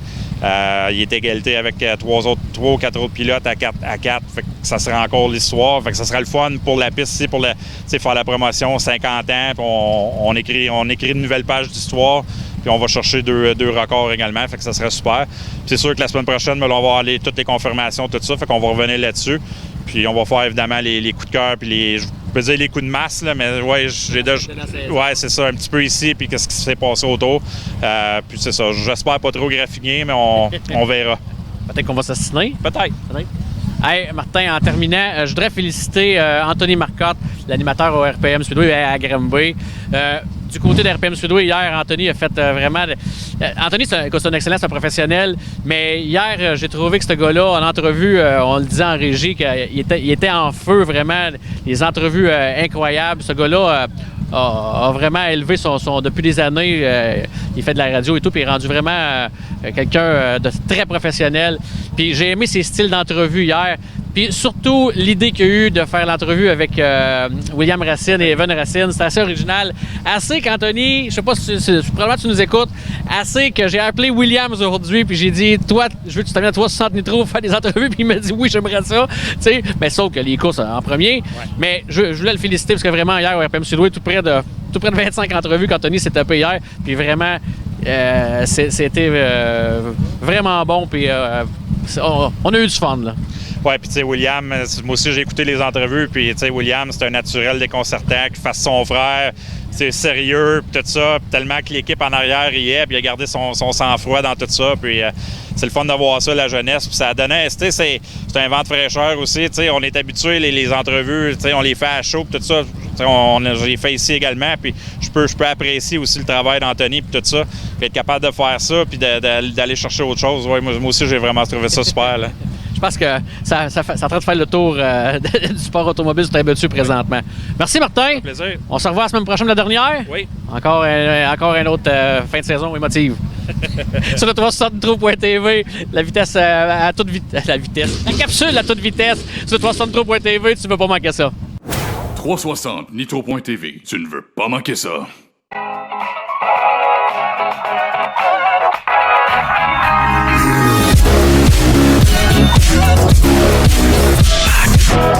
On continue bien sûr avec Brian Lefouineur. Je suis en compagnie de Mike Maresca. Mike Maresca, hey, dimanche dernier, aux 150 tours, terminé deuxième, il était bon premier tout le long. On va lui poser la question comment il se sent aujourd'hui. How you feel after the big race, 150 laps, you know, and the last lap you lost, you know, the victory? It was disappointing, but we're happy just to be up there. Mm-hmm. Like, that was kind of a breakout race for me, like a career race. So that gave me a lot of confidence going into the next races. And then we went to the next couple races and we were fast again. So, like, just to be up there in a race like that with those guys, Williamson, Rudolph, like, pumped, you know. It's like, you know, we were disappointed, obviously. Like, the money's a big thing, but at the end of the day, to be up there and be in contention for the win like that, like, that's pretty cool. So, you know, just try and win the next big one. Yeah. Je vais traduire un petit peu ce qu'il dit Mike, bien sûr. Il est un peu désappointé. Bien sûr, il aurait aimé ça la gagner. Bien sûr, il y a l'argent. Il n'y a pas juste l'argent. Il y a le fait qu'aussi, il n'a pas perdu contre des pommes pourrites. Hey, on parle de Tim Fowler, on parle de Williamson, on parle de gros noms ici comme tel. Puis ça. C'est juste bon pour lui au niveau de sa confiance, de pouvoir continuer comme tel. Je vais lui poser la question à savoir aussi, dernièrement, il y a des beaux résultats dernièrement. So far, you have a good result. You know, you finish on the podium often. Yeah, that's it. So that's all we try and do.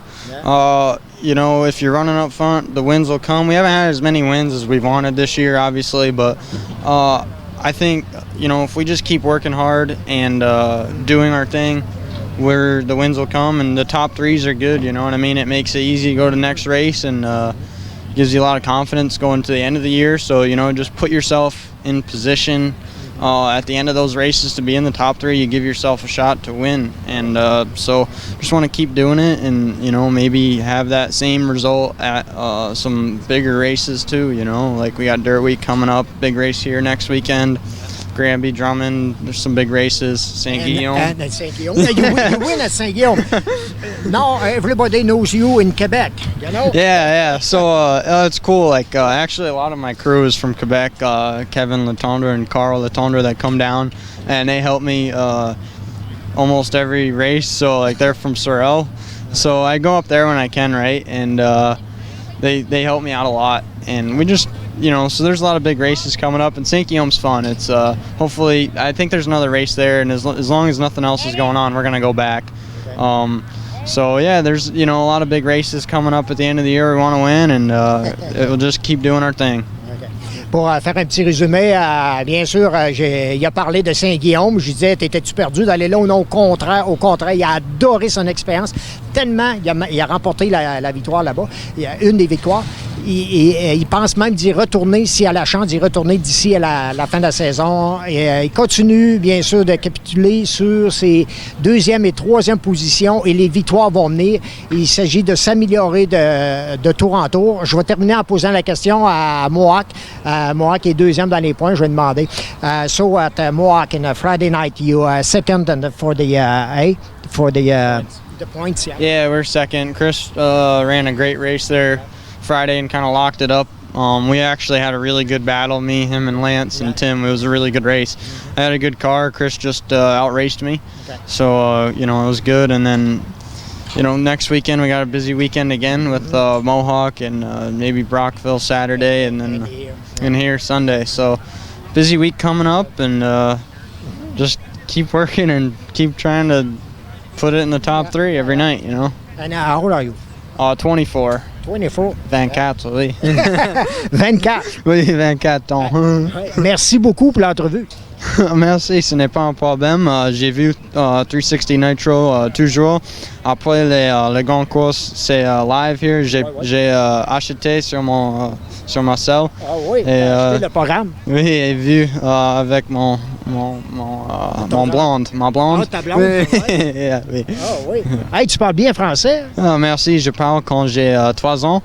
Ah et, oui? Oui, ma tante, elle est française, oui, so je parle beaucoup, mais quand les derniers ans, je ne parle beaucoup, mais mon copain Kevin, il parle avec moi beaucoup en français, c'est ça. Hey, moi qui s'est forcé de faire une entrevue en anglais, puis Michael, il parle français. Anyway. Hey, merci beaucoup pour cette entrevue, Michael. Oui. OK, c'est un plaisir. Oui, c'est un plaisir. Au revoir. Merci. Merci. 360 Nitro.tv. Tu ne veux pas manquer ça.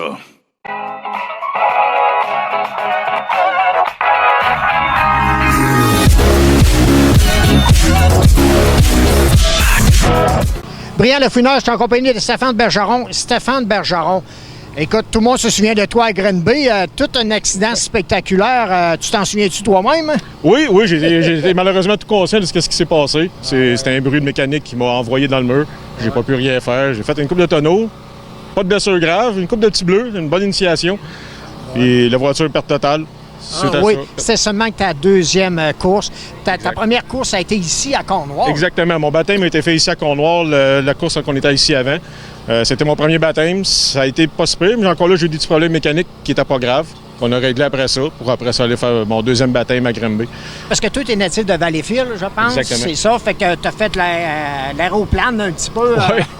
Oui, c'est ça. Sans jeu de mots. C'est ça, je suis né de la ville des régates, des hydroplanes, fait que on dirait que j'ai comme oublié de pas aller mettre ça dans le monde du dirt. Fait que j'ai eu cette chance-là d'essayer ça. Mais là, explique-moi quelque chose. Ta voiture était de perte totale, puis là, tu as une autre voiture ce soir. Oui, ça, écoutez, c'était un conte de fées. La personne qui m'a embarqué là-dedans, c'est Yann Beaupré. Après, suite à mon accident, je vous dirais que le moral était plus brisé que le physique. Puis quand on a constaté que la voiture était finie, le budget n'était pas là pour une autre voiture, j'aimais beaucoup le sport. Je suis parti. Yann, il n'a pas aimé la façon que j'étais parti, mais j'étais parti comme un peu le cacaba, comme on dit en bon québécois. Fait qu'il a fait le tour de tous mes amis qui connaissaient, puis tout le monde a mis de l'argent dans le pot pour me payer la voiture qu'on a ici aujourd'hui. C'est un cadeau, c'est là qu'on connaît les amis, les vrais amis. Fait que là, tu as des gens à remercier, là. Ah, beaucoup de gens à remercier. Le fondateur de cette aventure-là, c'est Yann Beaupré, qui est avec moi, qui chauffe le 36 à côté. Après ça, tous ceux qui ont contribué, Jean-Michel Monpetit, Alain Allard, Manix Richer, Éric, qui est avec nous. Je ne veux pas l'oublier, Éric, Jean-Michel, Alain, j'ai un blanc de mémoire surtout. Là. Écoute, je pense qu'ils vont comprendre, ces gens-là. En théorie, ils sont ici ce soir, ils devraient venir me voir, ils ont hâte de me voir avec la nouvelle voiture. Fait que je m'ai arrangé pour y faire attention, celle-là, c'est pas à moi. Bien sûr. Mais toi, tu avais envisagé, disons, une saison un peu différente. On avait envisagé une saison d'apprentissage. Bien entendu, on commence, c'est vraiment différent que ce qu'on avait appris. Puis on apprend tranquillement sur le tas. On s'était dit, on va y aller tranquillement, on fera pas toute la série. On va apprendre, on va apprendre à connaître les gars, apprendre le circuit, apprendre à setup. Il y a beaucoup de setup à faire sur ces voitures-là. Puis comme on disait, Yann, il vient du domaine d'hydroplane qui est complètement différent. Moi, j'ai fait un petit peu de course automobile, mais dans la série vraiment amateur, 4 cylindres, tout et tout. Là, on embarque là-dedans. La marche est haute. La marche est bien, bien haute. Fait que c'est temps d'apprendre à piloter ça. C'est vraiment différent. Puis on a des bons conseils. Écoutez, la famille Lightning Sprint, là, c'est vraiment une famille. On va le dire, c'est une famille. On a besoin d'un coup de main, des conseils. Tout le monde est là pour nous aider. Je nommerai bien toutes, mais ils sont vraiment toutes là. Puis... Mais en plus, la piste de Cornwall, Valleyfield, Cornwall, c'est un peu ta piste, là. Ah oui. Écoute, mon père a coursé ici quand j'étais tout jeune, à l'époque. C'est quoi son nom? Guy Bergeron. Il coursait dans la catégorie Pro Stock à l'époque. Il a fait une coupe de course ici. Fait que j'ai tous les dimanches ici depuis que je suis tout jeune. Aussitôt que j'ai eu mes permis de conduire, la première grosse ride s'est faite ici. Je me suis revenu ici pour regarder ça tous les dimanches. Oui, avec la petite série qu'on a depuis 2 ans avec Gilles Laplante, Bossline 417 qui vient d'ici, de Castleman, qui encourage, bien sûr, ça encourage des gars d'ici. Vous aviez quoi, 4 à 5 sorties de prévues non, pas 4-5, là, mais je veux dire ici au moins 2 à 3 reprises à Cornwall. C'était quand même, c'est pas rien. Non, c'est ça, on avait trois visites ici à Cornwall. On est dans la dernière visite, ou la troisième, c'est la dernière. Puis le championnat 417 Bossliner se dispute aujourd'hui avec 3 pilotes. Là. C'est Jordan, je pense qu'avec Pascal, puis Eric. Eric, c'est ça, Eric, j'ai oublié son Sandborg. Fait que les 3 vont se disputer à soir le championnat, le 417 Bossliner. Eh bien, écoute, on te regarde aller. Amène-nous ça sur 4 roues. Je pense que c'est ça l'objectif pour ce soir. Oui, l'objectif, c'est de ramener la voiture, d'avoir juste à la laver. J'aimerais juste ça. Là, hey, merci beaucoup. Ça fait plaisir, merci beaucoup. Merci. Bye-bye. Bye. 360 Nitro.tv, tu ne veux pas manquer ça.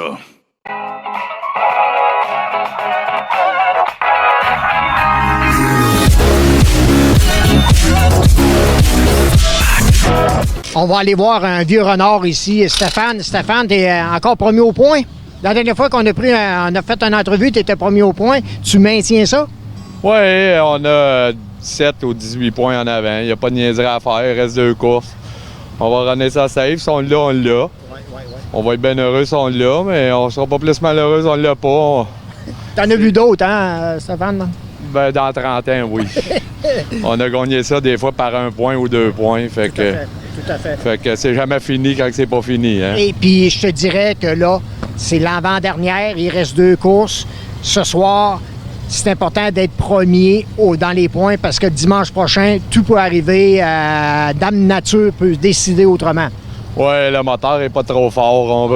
On brûle une pinte d'huile et demie par course là, depuis 1 mois. Fait qu'on essaie de toffer ça. Fait que on va venir à bout. On n'est pas inquiète. Fait on va passer au travers, je pense. Tes intentions cette année avec la série Dirt puis Oswego, y a-t-il quelque chose on va-tu voir Stéphane cette année ne pas prendre part à cette série Dirt? Pour Oswego, vous allez nous voir à Porto Plata. Ouais, ça va être un petit séjour Porto Plata au lieu d'Oswego. On va faire ça aux 2 ans. Fait qu'on va essayer de l'année prochaine, on ne le sait pas, mais cette année, on s'en va en vacances. En vacances. Puis pour ce qui est de Charlotte? Ah, mais ça, on est rendu trop creux, puis avec la business, puis c'est trop d'ouvrage, hein. On est rendu trop creux dans la saison pour le déneigement et tout, là. Fait que faut se préparer, tu sais. Toute bonne chose à une fin. Alors, les choses sérieuses ce soir, à part du moteur comme tel, tu prépares quoi? Bien, on va préparer tard, là. On n'a pas eu grand temps cette semaine, fait qu'on va se préparer là-dessus, puis on va jouer safe, puis pas de niaiserie à faire, puis qu'on finisse les courses. Oui. Il en reste 2 pour finir ça en beauté. Hey, c'est ce qu'on te souhaite, mon Stéphane. On va te regarder aller ce soir, puis une entrevue sur le podium. Ça serait le fun. Oui. Merci, Stéphane. Bye-bye. 360 Nitro.tv, tu ne veux pas manquer ça. Eric Sandberg in the 16 on the outside. The 29 of Stéphane Saint-Laurent. Inside of row number 7 in the 29, the 4X of Raphael Navier from Drummondville in the 4X. Mark Healy in the 17M inside of row 8, the 427. Francis Laliberté on the outside. Patrice Millette inside of row number 9 with the 1, the 37 of Stéphane Bergeron on the outside. And Jan Beaupre in the 36. Rounding out the field, and we are underway. Green flags, 25 laps is the distance. Yves Girard and Tommy Moreau battle for the lead early on as they bring it around by the flag stand to put lap number 1 in the books. It's going to be Tommy Moreau, but the yellow will come out as we've got a car around in turn number 4, and we've got someone off on the back stretch just entering turn number 3.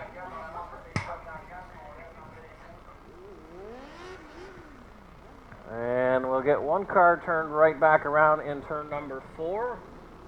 The car in turn 3 is going to need a push to get it going. It's Terry Ladisser turning it around with the 74, and he's going to stop at the flag stand. course, Terry, no stranger to the Cornwall Motor Speedway. Used to race with us here in the Pro Stock division.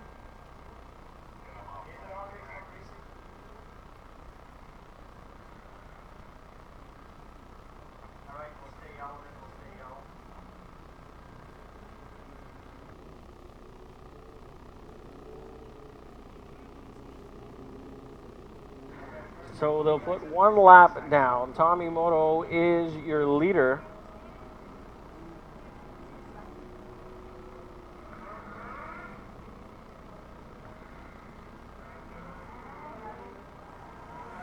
Real good point battle going on right now with the Lightning Sprints. Pascal Levesque is the point leader, not by much, over Yannick Poirier.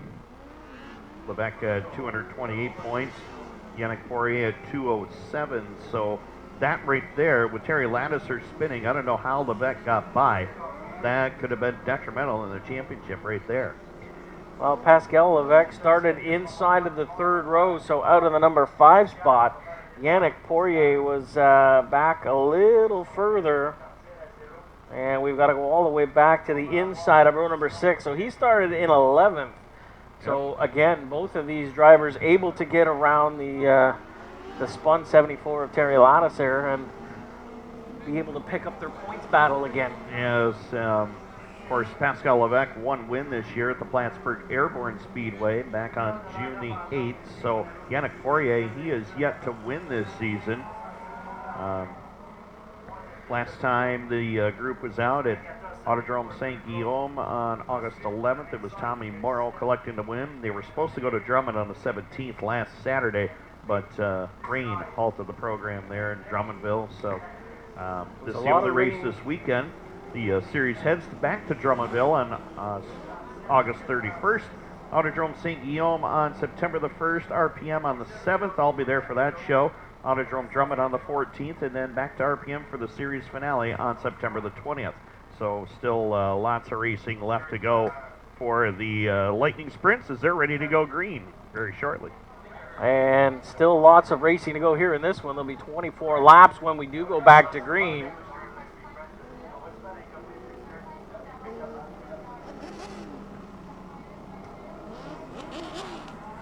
So caution stays out as we are continuing to check the lineup. And a couple of cars not liking where they're being lined up and kind of questioning. But of course, the beauty of the one-way up here is we can tell them, nope, that's where you're going. We got electronic scoring. We got hand scorers up here. Of course, there, you mentioned it, the points battles. There's a couple of weeks left everywhere and every class, and everyone's fighting for every point they can get.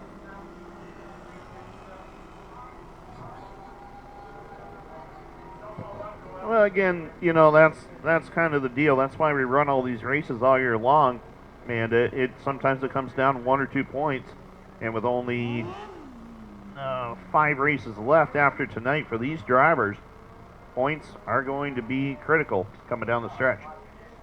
Well, and when have we not known a racer to try to get every point they can or every position they can? And of course, single file lineup here as we work on getting them set up. And of course, we've got the vehicles out on the track now, so there might be, with the 19 of Matthew Bargier stopping at the flag stand, he might have been saying something about some debris on the track because the pace truck's pulled out, it's gone nice and slow, and our four-wheeler's gone around the whole outside of the racetrack. So now it's checking the inside, so they might be checking for some debris. Yep. Winningest driver this year on the Lightning Sprint Tour has been Jordan Poirier. 5 wins this season. 2 of them have come right here in Cornwall. He also picked up a win at Autodrome Granby, RPM Speedway, 2 of them at RPM as well. So he's been the man to beat when he shows up. He is here tonight. Tommy Morrow has 2 victories. Eric Sundborg has 2 wins. Pascal Levesque, Matthew Bargier, they've all won this year. So it's been a widespread as far as the winning goes. And right now they're just checking out the racetrack because they did put some water to it, and it's still a little bit slick out there according to some drivers. Well, these cars are a lot lighter than our modifieds, and basically that'd be a perfect modified feature setup. You know, it's got a little bit of bite to it, still some moisture in it, and of course, it's getting cooler, so more and more moisture is coming up and out of the track. So by the time the Packers get off the track and these guys get out there, of course, they got the smaller tires as well. We're trying to get a thumbs up, thumbs down from each of the drivers, what they think, and of course, the number one thing is driver safety, and of course, we want to make sure that everyone who starts gets an equal opportunity to finish. You know, 3 former series champions in this field tonight as well. Stefan Saint Laurent, Eric Sundborg, and of course Jordan Poirier, who's won the title twice. Eric Sundborg has also won the title 2 times in his career. Stefan Saint Laurent won it back in 2005. So there's quite a mix of veterans and young stars in this Lightning Sprint division here as well, and a lot of former rookies of the year. Also, Yannick Poirier, he was a Rookie of the Year in this series in 2012. Matthew Bardet was the Rookie of the Year in 2008. Eric Sundberg won the rookie title in 2006. Stefan Saint Laurent won it in 2003. So a lot of former Rookies of the Year still battling amongst these drivers here that you see tonight. And we've seen Jordan Poirier use this as a stepping stone last year and made his 360 sprint debut at Cornwall after running a number of races here and, of course, down in Granby and Drummondville. Yep. And then joined Uncle Steve in the 360 sprints when the Patriot Tour came in. And, boy, he did not look out of place in a 360 sprint. None whatsoever. He'll line up in position number 10 here when we go back on the restart. So we'll see how this all unfolds. White this time, green next time by. So we'll have to keep an eye on Jordan and Yannick. Of course, as you mentioned, Yannick in the battle for the points lead, just a couple of points behind the leader, Pascal Levesque, in the number 3 car. And we're going to do a complete restart, as they're saying that there was a little bit of moisture on the top. That's where the cars kept running. So they've got it worked in now. We're going to try this again, a complete restart. And we are going green. Moreau and Gerard bring him around. Tommy Moreau jumps out into the early lead. He's got Gerard right there with him around the outside. Nice move on the outside. Tommy Moreau holds on to second. Eric Mignon. Moreau in the number 3 position. Lots of jockeying back for 4th, 5th, 6th, all the way back to 10th as they're going too wide. Yannick and Jordan Poirier now teaming up, one right behind the other as they start to slice their way through the field. 3 leaders breaking away. Yves Girard, Tommy Moreau, and Eric Miro all pulling away from the rest of the field, running great lap times. They're into the 12-second bracket, guys. 12.862, the last lap for Girard, and he's right there again at the 12.864. Very consistent as he's already caught the back of the field. Yves Girard around the outside with the 21. Puts another car a lap down. Tommy Moreau hanging on a second. Eric Miro right behind him for 3rd. The 19 of Matthew Bardier trying to hold off the rest of the field. He's all alone in 4th, but here come the Poiriers. Jordan picking his way through, picks up 2 more cars through 3 and 4. He's in the 28 around the outside. Yannick Poirier tucked right behind him. He's got a good battle going on with Guillaume Ouellette. A little further back for 7th and 8th. Top 3 almost catching up to the rest of the field as Girard continues his pace into the 12-second bracket. Brings it around by the flag stand this time. Another low 13-second lap. Tommy Moreau in the 22, still hanging on a second. He's got Eric Middle right there behind him in the 72. 9 laps already in the books. It's been all Yves Girard early on here as he goes around the outside of another car. If these 3 keep it up, they're going to lap the rest of the field as we come to lap number 10.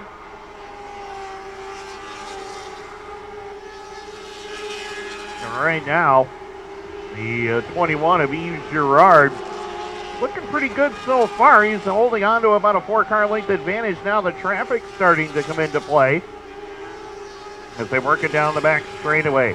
22 of Tommy Morrow sets back there in second. waiting to pounce as here it comes, the 72 of Eric Miro. He's down to the inside. He'll pick up the 2 spots as they come down into turns 1 and 2. Morrow looking for running room down on the bottom. He can't quite pick off the line, though, as they head up into turns 3 and 4. Down across the line one more time. The 21 of Yves Girard really picking his way through the traffic cleanly. He's by the lap cars on the backstretch, moving in on the 32 of Guillaume Ouellette. As Ouellette right there in front of him, coming down the front straightaway. Guillaume Ouellette runs back there in 13th, so the 21 of Yves Girard are really putting it to the field as Eric Miro tries to close in. Tommy Morrow back around the top side. He'll go to second once again as they head up into turns 1 and 2. 10 laps left to go, and Tommy Morrow is trying to close the gap quickly. Into turns 3 and 4, Morrow closes in. He's got 4 car lengths to deal with right now.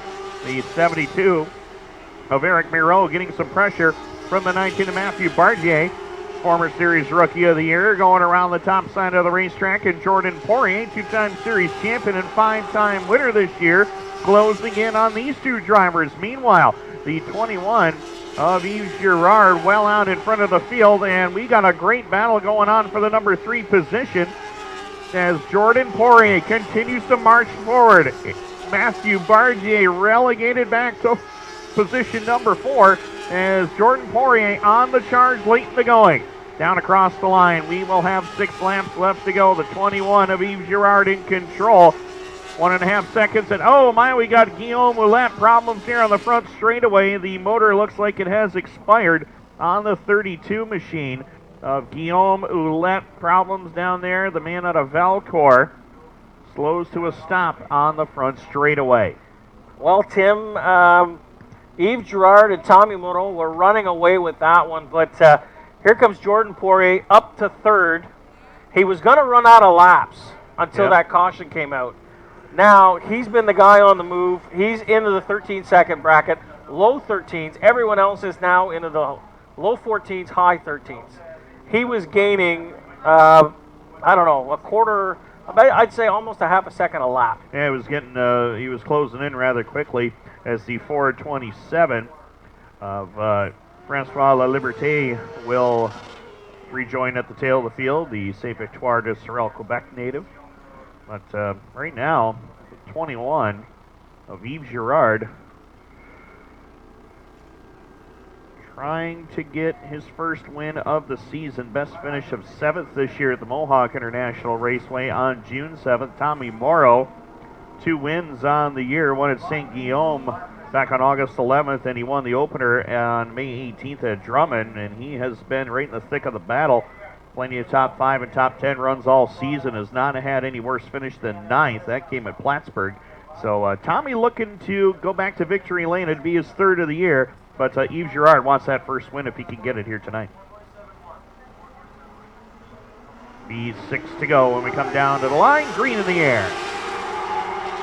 And Jordan Poirier not running for points in this series, but he sneaks down to the inside for second, and he's looking for... Oh, and Tommy Morrow just launched a power plant on the backstretch. Yellow lights are on, and there is fire on the Morrow 22 ride. Red flag is immediately out. Tommy Morrow unbuckling quickly, trying to get onto that race car as there is fire right in front of it. Red flag is out. Tommy is climbing out of the race car. He did get out of it, so Tommy is okay. Tough break for Tommy. St. Denis de Brompton, Quebec. I had just finished talking about what great of a season he had been having. 2 wins points in this series, but he sneaks down to the inside for second, and he's looking for... Oh, and Tommy Morrow just launched a power plant on the backstretch. There with Yves Girard. Yellow lights are on, and there is fire on the Morrow 22 ride. Finish that out, but yeah, the red flag is immediately out. Tommy Morrow unbuckling quickly, trying to get onto that race car. We saw him get out of the car fairly quickly on the backstretch. Yep, and you know, that was really what it was all about, as Tommy Morrow unfortunately will end up on the trailer here tonight. Well, off that last restart, they did 1 lap. And we saw what Jordan Poirier can do with a half a lap. Right. As on the restart, he stayed tucked right up behind Gerard until they got to turn 1. And then he dove to the inside to try to take away the lead. And that's when Moro started to drop back. And again, right at about the middle of the backstretch, right about the West Front construction sign there, that's where the power plant let go. And luckily, Moro was able to get off the track away from everybody else and saved a lot of damage to other cars because he was running third. Yep, and he was going good too. And that's just a tough way to end your night, as Tommy will have to regroup, and we'll see what he can do when the series heads to Drummond here in next Saturday night. So. Well, you talked about that points battle coming into this evening. Yep. We got to look at 5th and 6th. That's where the points battle is. And Pascal Levesque and Yannick Poirier. Poirier's in 5th. Levesque is behind him now in 6th. They can keep that margin. Levesque won't lose too many points, but he wants to finish ahead of that 28 to keep definitely that help. point lead and gain a little bit. So. But, of course, Yannick would love to pick up a couple more spots if he could. And there's the top, or looking at the top 5 right there. It's Pascal Levesque at 228, Yannick Poirier at 207, Mathieu Bardier at 205. Tommy Morrow was 4th in the standings into the night at 200.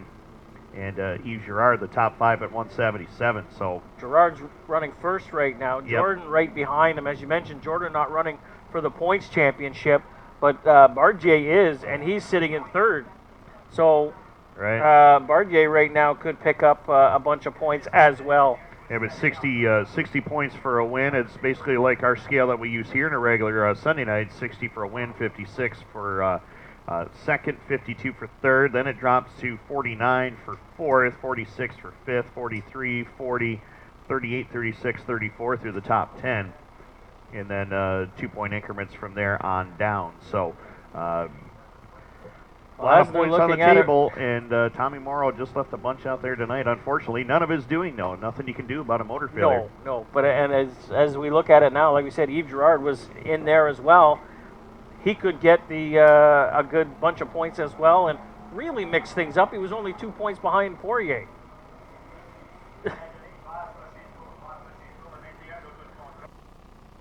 I gotta thank Elodie Mello for all that wonderful information. Well, we wouldn't have known any of that had she not been here with the clipboard to say, hey, this is how it goes, guys. And that's what she does every time she shows up to a racetrack. Just like Jen, she makes us sound good. Exactly. Like we know what we're talking Tells about. us what they're talking about and how to talk about it. And we're back underway. Poirier picking up where he left off on the outside. Jordan Poirier with that 28 is going to give Girard everything he's got on the outside. Girard down on the inside. They're going to drag race it down the front stretch. Bardier slips back a spot. Here comes Eric Miro on the inside with the 72. Yannick Poirier now fighting for that 4th spot down on the inside with Bardier. And we've got a new leader, Jordan Poirier, on lap 22 around the outside. Jordan Poirier. All he does is win when he comes to Cornwall. 2 laps to go. And Jordan Poirier pulling away from Girard now with the 22. Eric Miro right there in 3rd. Yannick Poirier still battling for that 4th spot with Mathieu Bardier. Bardier around the outside. Yannick Poirier down to the inside. White flag on the field. 1 through 3 is pretty much in the books, but the battle now is for 4th. Jordan Poirier, he'll take the win. Yves Girard 2nd. Miro will finish 3rd, but here comes the battle for 4th. It's Yannick Poirier will take 4th, and Bardier will finish 1 spot back of him. Yannick Poirier picking up a bunch of points on Pascal Levesque, who finished back in the number 6 position. So we're talking about the points. Well, Yannick Poirier just put himself in good place to make a couple of jumps up the leaderboard. But what a show, Jordan Poirier. Jordan Poirier, his 6th win of the season. Again, not chasing the overall championship. Pascal Levesque able to hold on to the point lead, though. That is the main goal for Pascal Levesque. He holds on to the lead. It shrunk just a little bit, but he still has the lead. He still does. So Jordan Poirier gets his 6th of the year in the Lightning Sprints. Loud and Dirty 358 Modifieds ready to go trackside right now. As the good folks at Bank of Montreal headed down trackside.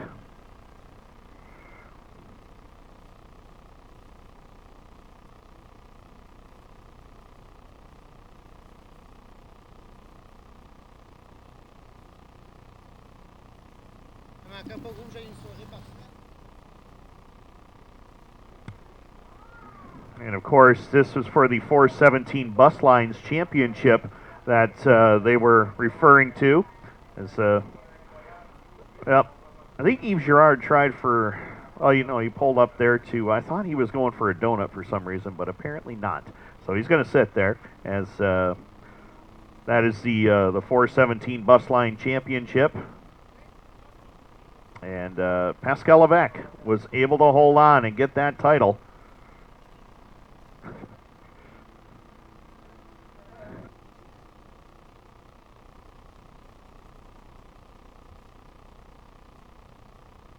But there's the man of the hour right there, Jordan Poirier, his 6th win of the year. But your champion in the 417 Bus Line Series is Pascal Levesque.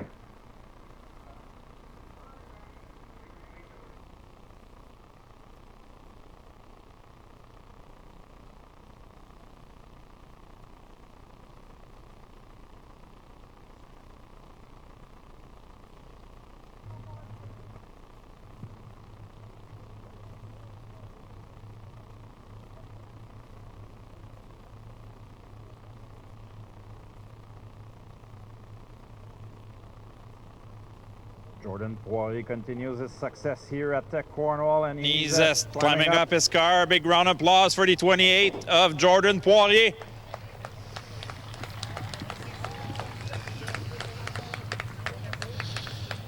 Jordan, on se parle souvent quand tu viens à Cornwall, pratiquement toutes les fois là, au cours des dernières années. Je sais que tu apprécies beaucoup Cornwall, mais la neutralisation qui est survenue dans les derniers instants de la finale, ça a été vraiment ton coup de grâce, parce que sinon, je pense qu'Yves Girard gagnait ça. Là. Ouais, une chance que le dernier jaune, je sais pas. Je pensais que j'étais assez vite. Le dernier jaune, quand je suis reparti deuxième, je savais que j'avais 2 tours pour pouvoir faire le tour au large. J'étais super vite en dedans, fait que ça aurait été dur d'aller faire le tour au large. Ça a payé. On a joué dur. Yves, c'est vraiment quelqu'un de clean, fait que j'avais pas peur d'aller au large de lui. Je suis vraiment content de courser contre du monde de même. J'étais un peu déçu d'y voler une victoire de même. Je sais qu'il voulait beaucoup, mais c'est sûr qu'on course tout pour la victoire, fait que ça fait du bien. Je sais que vous venez pas souvent non plus du côté de Cornwall, donc ça doit être quelque chose de plus spécial également de pouvoir gagner à l'extérieur comme ça. Vous êtes habitué de courir beaucoup au Québec, puis venir en Ontario quelques fois dans l'année, là, ça doit rendre les choses un peu plus spéciales pour vous autres. Là. Ouais, Raymond, il nous accueille tout le temps super bien. En plus, on a un super beau championnat avec le 417 Bus Line. Fait que c'est super le fun de venir ici à toutes les fois. C'est une piste que j'affectionne beaucoup, puis que j'adore Raymond qui nous prépare tout le temps des belles pistes pour nous autres. Fait que c'est sûr que on adore venir, puis on espère revenir plus souvent dans le futur. Donc, félicitations pour ta victoire, Jordan. Your feature winner here tonight, Jordan Poirier. I'll translate after. I'll go speak to the other drivers as we see Jordan going to congratulate Yves Girard. Yves, tu peux te joindre à nous ici en avant. Yves, félicitations pour ta deuxième. Je sais que tu voulais gagner. Je suis pas mal sûr que tu étais le seul pilote à pas vouloir avoir cette neutralisation-là au 20e tour. Là. Non, la première, c'était pas pire parce que le moteur commençait à être chaud, mais après ça, là, il est redescendu. Fait que là, j'ai dit, je suis bon pour un sprint pour finir. Puis malheureusement, j'ai vu arriver à la petite tache jaune tranquillement. J'ai dit, oh là, ça sera pas facile. L'intérieur devenait un petit peu plus glissant. Puis on a fait quelques tours ensemble, puis finalement, il a passé. Au moins, comme il mentionnait, Jordan, vous avez joué proprement les deux, puis quand même, on finit deuxième ici, on est quand même satisfait. Oui, très satisfait. On avait une saison un peu difficile. Là, je pense que ça s'en vient. L'auto va de mieux en mieux, puis on va essayer d'avoir une grosse fin de saison. En félicitations pour ta deuxième place, Yves, on va te souhaiter bonne chance pour le reste de la saison. Merci bien, merci. Félicitations à Pascal. Je pense qu'il gagne le championnat Bus Line. Donc, merci à le commanditaire 417 Bus Line. Parfait, merci beaucoup, Pascal. Merci. On va aller s'adresser aux troisième place. Éric Miro. Éric, félicitations pour ta troisième. On vient de temps en temps à Cornwall avec le championnat de Lightning Sprint, puis cette année avec le championnat 417 Bus Line. Une belle troisième place ce soir, la piste extrêmement rapide. On est heureux de terminer sur le podium. Ah oui, je suis très content parce que je ne savais pas trop comment tenir, honnêtement. J'ai pas fait une qualification à la hauteur de mes espérances. Ça glissait beaucoup. Je ne savais pas trop comment tenir pour la finale. Avec l'eau qu'ils ont mis, j'ai fait des petits changements, puis finalement, ça a porté fruit. La piste était parfaite, mon auto était parfaite. Je suis très content. C'est dommage pour Tommy, je pense qu'il a eu un problème de moteur. Il méritait sa position s'il avait fini devant moi. Il n'y a que des bons pilotes à mes yeux, donc d'arriver à rouler parmi tout ce bon monde-là, ça me rend très fier. Je suis très content. Donc, félicitations pour ta 3e place ce soir, puis on va te souhaiter bonne chance pour le restant de la saison. Mes collègues l'ont peut-être ajouté, je vais être sûr qu'on ne l'oublie pas. 4-17 Bossline nous supportent de fort belle façon. Merci d'être avec nous autres. Tout le monde qui vient nous voir aussi, puis la piste nous invite. On est content d'être là. J'ai hâte de revenir. Merci beaucoup. Merci beaucoup, Eric. On va aller parler avec le champion de la série 417. Like I said, I'll translate right after. All the drivers are coming from Quebec, so I'll speak to Pascal Lévesque, the champion of the 417 bus line. Pascal, félicitations pour ce championnat-là. C'est un championnat, vous vous promenez beaucoup justement ici avec Airborne puis Mohawk également. C'est un beau championnat qui a été mis sur place par notre commanditaire 417 bus line. On est heureux de remporter ça. Ah, très heureux. Puis en plus, 417 bus line qui nous offre de faire ce petit mini-championnat-là hors Québec. C'est, garde, on ne peut pas demander mieux. Si ça donne un challenge de plus, gars, soir, on était 19 voitures, pareil, quand même, là, pour tout le monde amener courser, c'est à Cornwall. Fait que très, très, très satisfait. Donc, félicitations pour ce championnat-là. On va toutes les bonnes chances pour le reste de la saison. Merci beaucoup. So, Pascal Lévesque, your 417 bus line champion. Just to resume a little bit what they said, Jordan Poirier was really happy to see that caution light on lap number 19 or 20, and he was able to pass the 21 of Yves Girard. He said that both drivers ran pretty clean, so he was pretty happy to win. Yves Girard was a little bit sad to finish second, but when he saw the 28 come in, he said that he knew that it would have been a challenge to keep this first, but he's still happy to finish in the second spot. The 72 of Eric Miro was pretty happy for his third, and he was thanking, and that's echoed from all the 4 drivers that they really enjoyed coming here to Cornwall, and hopefully they'll be back on a more regular basis in the future. And also Pascal Lévesque, the champion of the series, was able to claim that, and he was pretty happy. And all 4 also thanked the sponsor of this series, 417 Bus Line.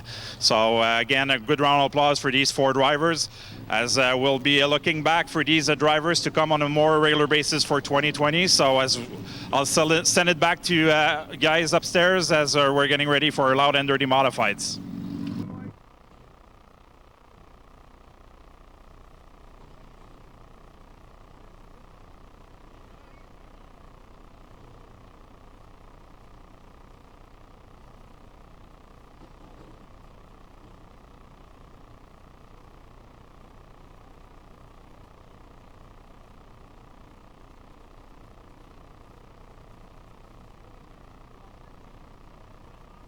Well, Timmy, the Lightning Sprint's pulling off to the pits, but as we mentioned, yes, the type of show they put on. We saw Jordan Poirier come from 12th to win it with 6 laps to go. We said he needed a caution. He got it, and there was no looking back. But we talk about how strong Jordan Poirier is. Everybody else's fastest lap was early on in the race. Jordan Poirier's fastest lap was lap 23. Just shows that he gets faster as the race gets going. The more laps he gets on the tires, the faster the car is, and gets into a rhythm, right? We got to say a little something, though. Eric Nadeau finished in 3rd in that race. Yep. He had the fastest lap overall with a 12.775. Wow. That is cooking. That is. Well, these drivers here will be right around the same times, maybe just about a couple of tenths slower, but still, they put on a great show. It's the Loud and Dirty 358 Modifieds. It'll be Corey Wheeler on point, looking for his 2nd win of the season. In the 47, outside will be J.F. Corvo in the 96. Michael Maresca in the 7mm, along with the 88 of Lee Ladiseur, the 66 Kyle Dingwall. Inside row number 3 with the 18 of Louis Jackson. Joey Ladiseur in the 23 with Chris Raby in the 01. That's row 4. Row 5, it is Brian McDonald, the 151 with Luke Whitaker in the 38. Row 6, the 90 of Danny Gagne inside, along with the 22H of David Hebert. Row number 7, the 22C, that's Mario Clare with the 17D of Tristan Draper. Kevin Amell in the 13 starts 15th with Kerry Terrance in the 66 on the outside of row number 8. Final row, ready for green, 30 laps, the Loud and Dirty 358 Modifieds, or green.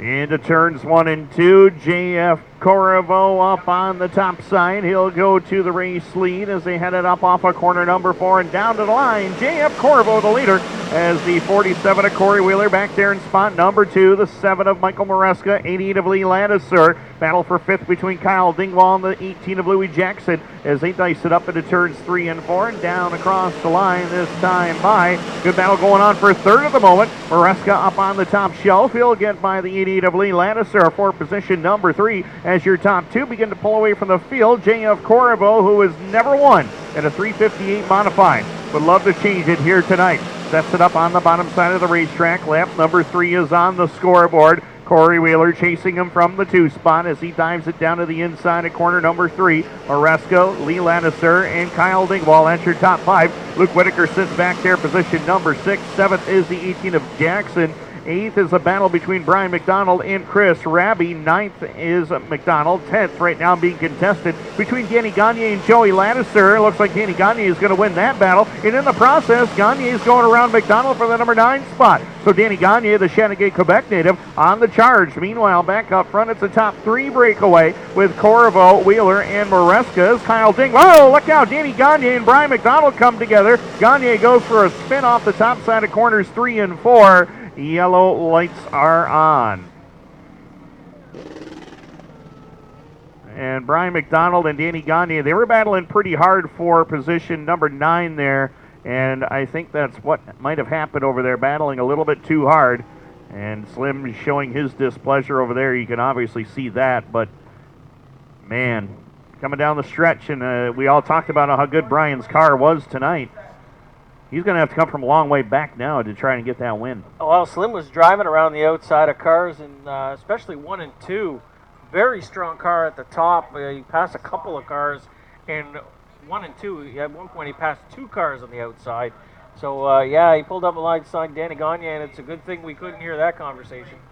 Yeah, and McDonald, he'll line up at the back. So with Danny Gagne, of course. Brian McDonald has had a lot of laps around this place. Danny Gagne still trying to gain valuable experience in a 358 modified. He's won a lot of sportsman races in his career. McDonald pulling up alongside still,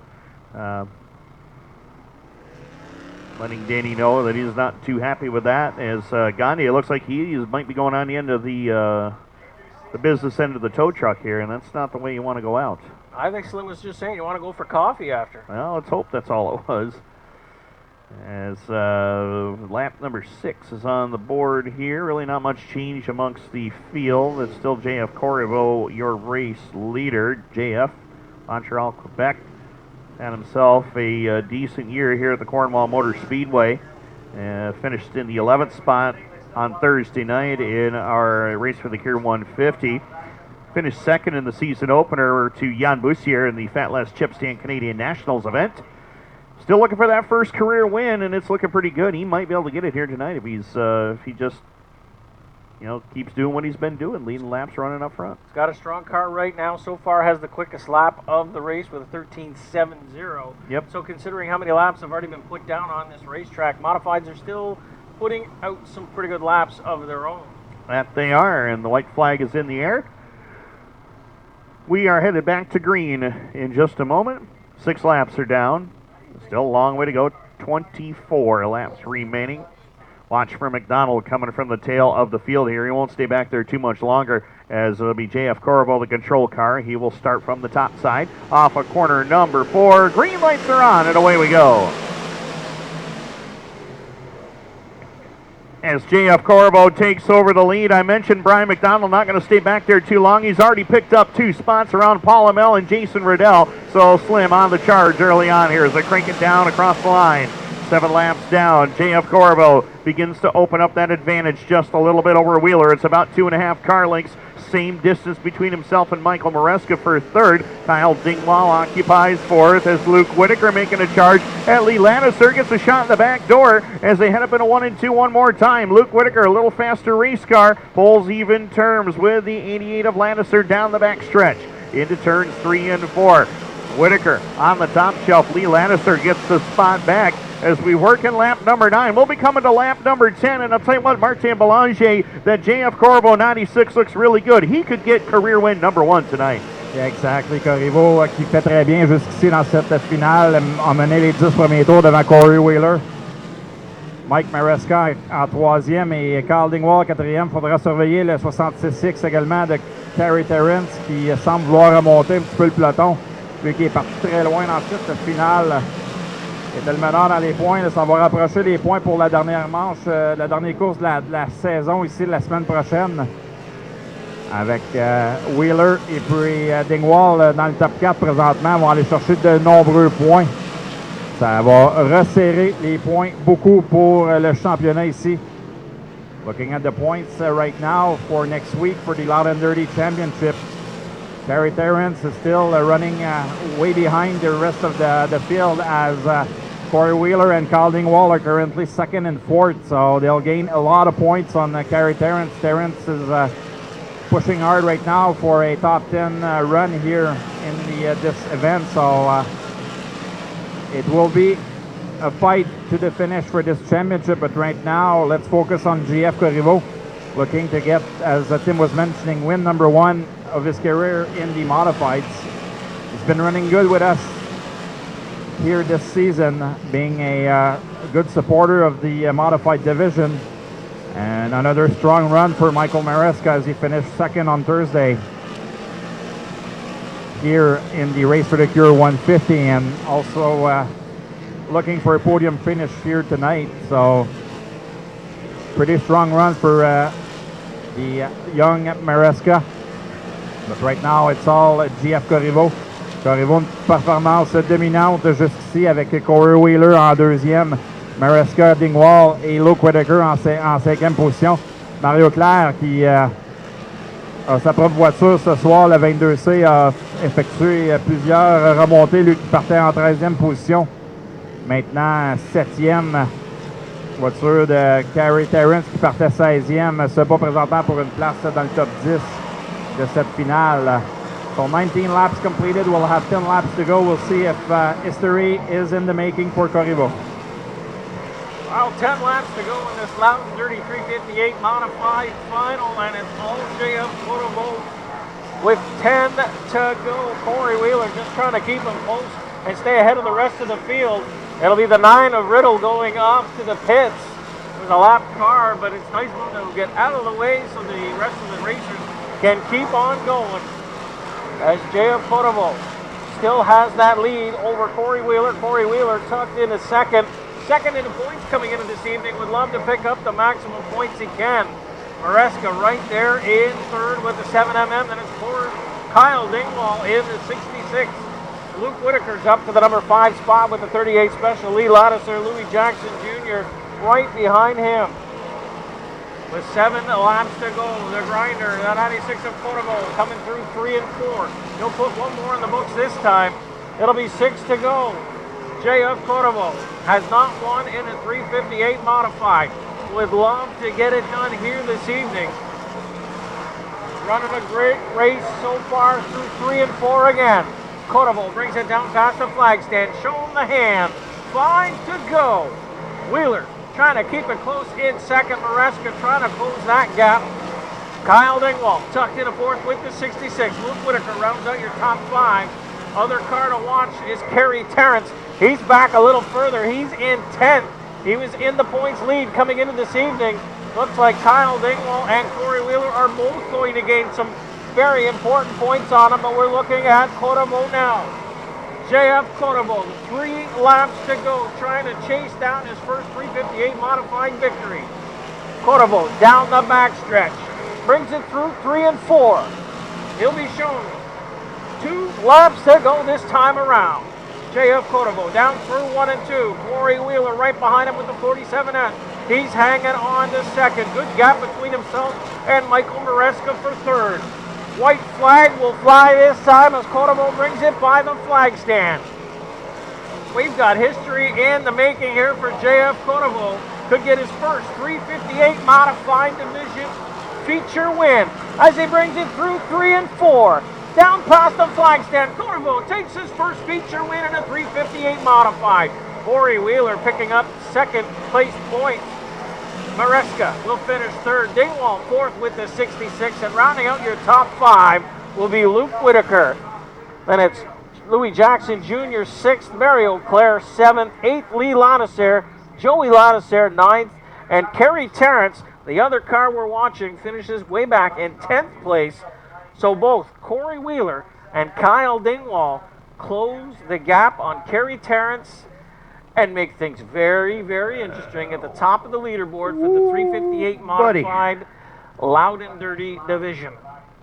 Oh, buddy. Oh, it's coming Here down we to go. the last week. And Corey Wheeler, he knows what it's like to win his first modified feature here, and JF Corribo's getting that, and he gets a little bit of a nudge from Wheeler saying, good job, you got me. So, JF Corribo, it's about time. We've been documenting how close he has been the last year or so, and was close here at the Canadian Nationals race. He got beat by his good friend Jan Bussier for the win, but tonight it is all about the grinder, JF Corribo. 6th coming into points this evening will pick up the maximum, will really close things up for the top 5. He actually may leapfrog Brian McDonald. He might go by Brian McDonald. Brian McDonald finished 13th after that tangle up with Gagne early on. Yeah. But looked like Brian had himself a rocket ship there for a while. Really did. Is JF Corribo, Grinder Steakhouse number 96, will do something he's been wanting to do for a long time. Let's wheel it into that coveted victory lane down there with Bank of Montreal on hand, and we are going to take it downstairs to Martin Belanger. Always good when you get a first-time winner because you never know what they're going to say, and good luck down there, Mart. It will be pretty exciting to see what our good friend GF will say.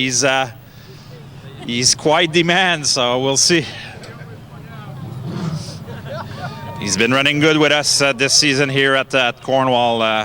A few second-place finishes for the man from Montreal, and a good supporter here at the Speedway. Jeff Corriveau, un de nos bons supporters ici cette saison en modifié, vient chercher sa première victoire en 3,58.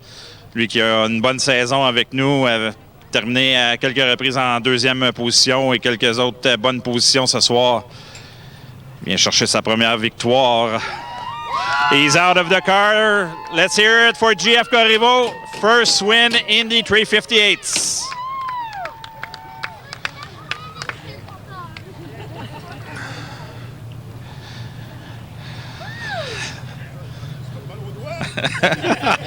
GF, félicitations mon vieux. Belle victoire ce soir. Produit de Artisan, tu vas pouvoir boire ça avec tes... Non, pas tout de suite. Prends de l'eau. Prends une bonne gorgée d'eau, GF. We'll take a sip of water before we speak to him.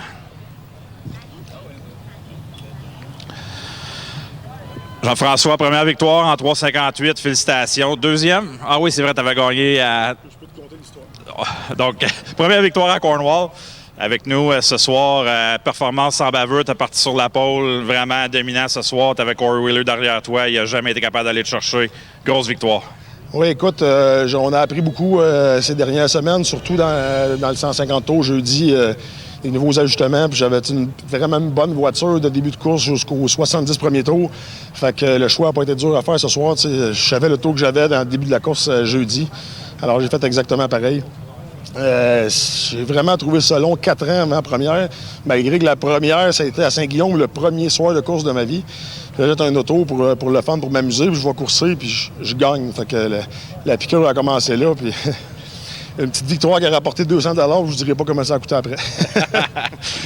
Mais ce soir, là, ça fait, comme tu dis, ça fait quelques semaines, puis tu nous as supporté tout au long de la saison.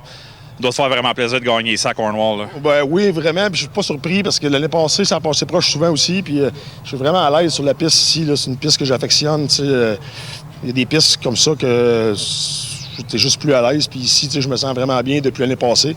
J'avais des gros doutes que si jamais j'en gagnais une, ça serait ici. Donc, félicitations pour ta victoire pleinement méritée. Puis on va te laisser choisir. Oui, tu veux remercier Kevin, Robert, mes 2 membres d'équipe. Robert n'est pas là ce soir, c'est malheureux, mais qui m'aide quand même pas mal. Puis ça a l'air peut-être un peu bizarre, mais je veux remercier quand même tous mes employés. J'en ai 150.